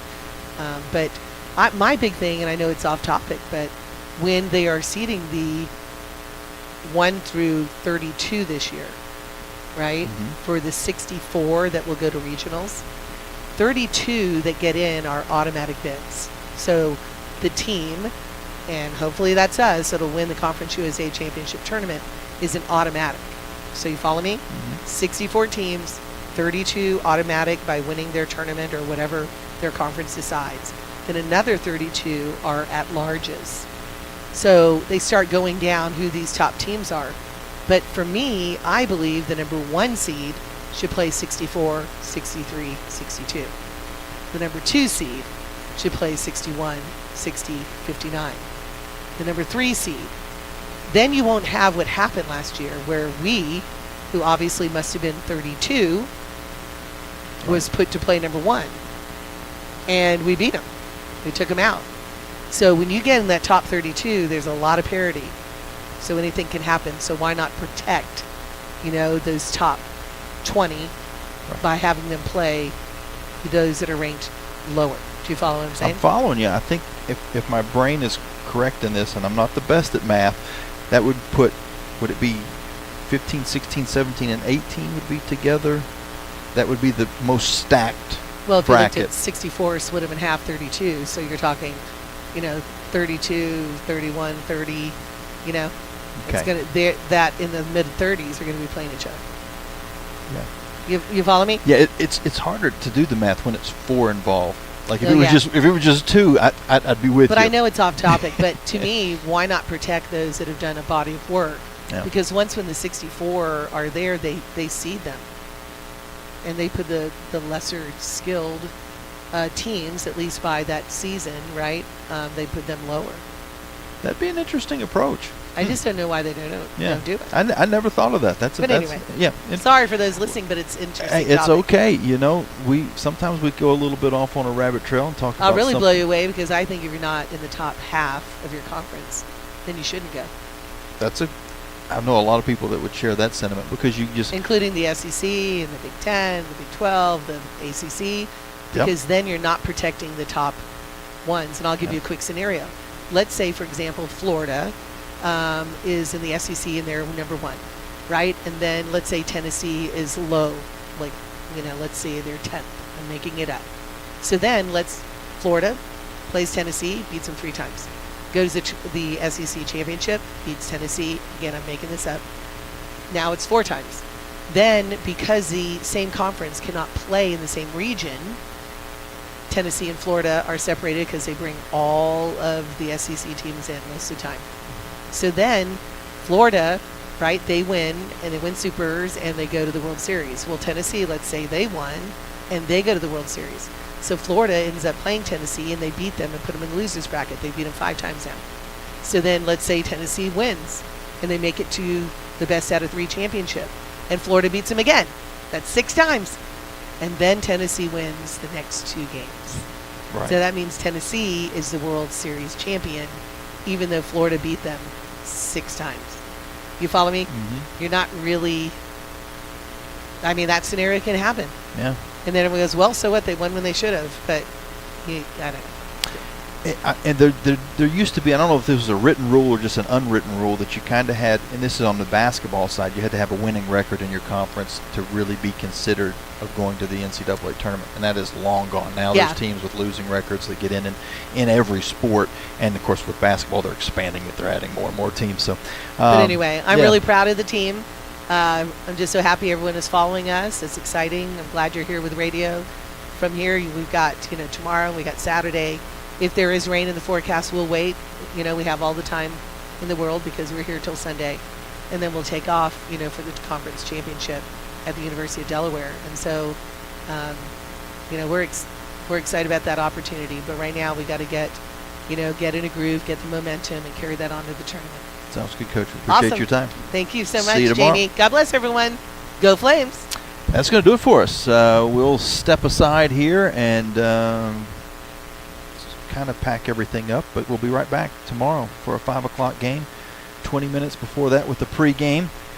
And you can continue to tune in on YouTube, on the Booth Cam, Facebook Live, on the softball page, libertyflames.com, and the Liberty Flames app. Any of those ways will be how you can connect up with us. But until we talk again, let me remind you a couple thank yous to pass along. Joe Carmody for his help on the game today, always with notes and news that he provides. I want to thank Louis James and the crew back in Lynchburg as far as the engineering side of things for getting us on the air and always checking up on us as far as the technical stuff is concerned. I want to thank you for listening, whichever of those means that I just told you about. We certainly appreciate you doing that. And until we talk again, until tomorrow at 5-ish, we'll come on at about 4:40. Flames with an 8-2 win against Kennesaw State. This is Jamie Hall saying so long and God bless.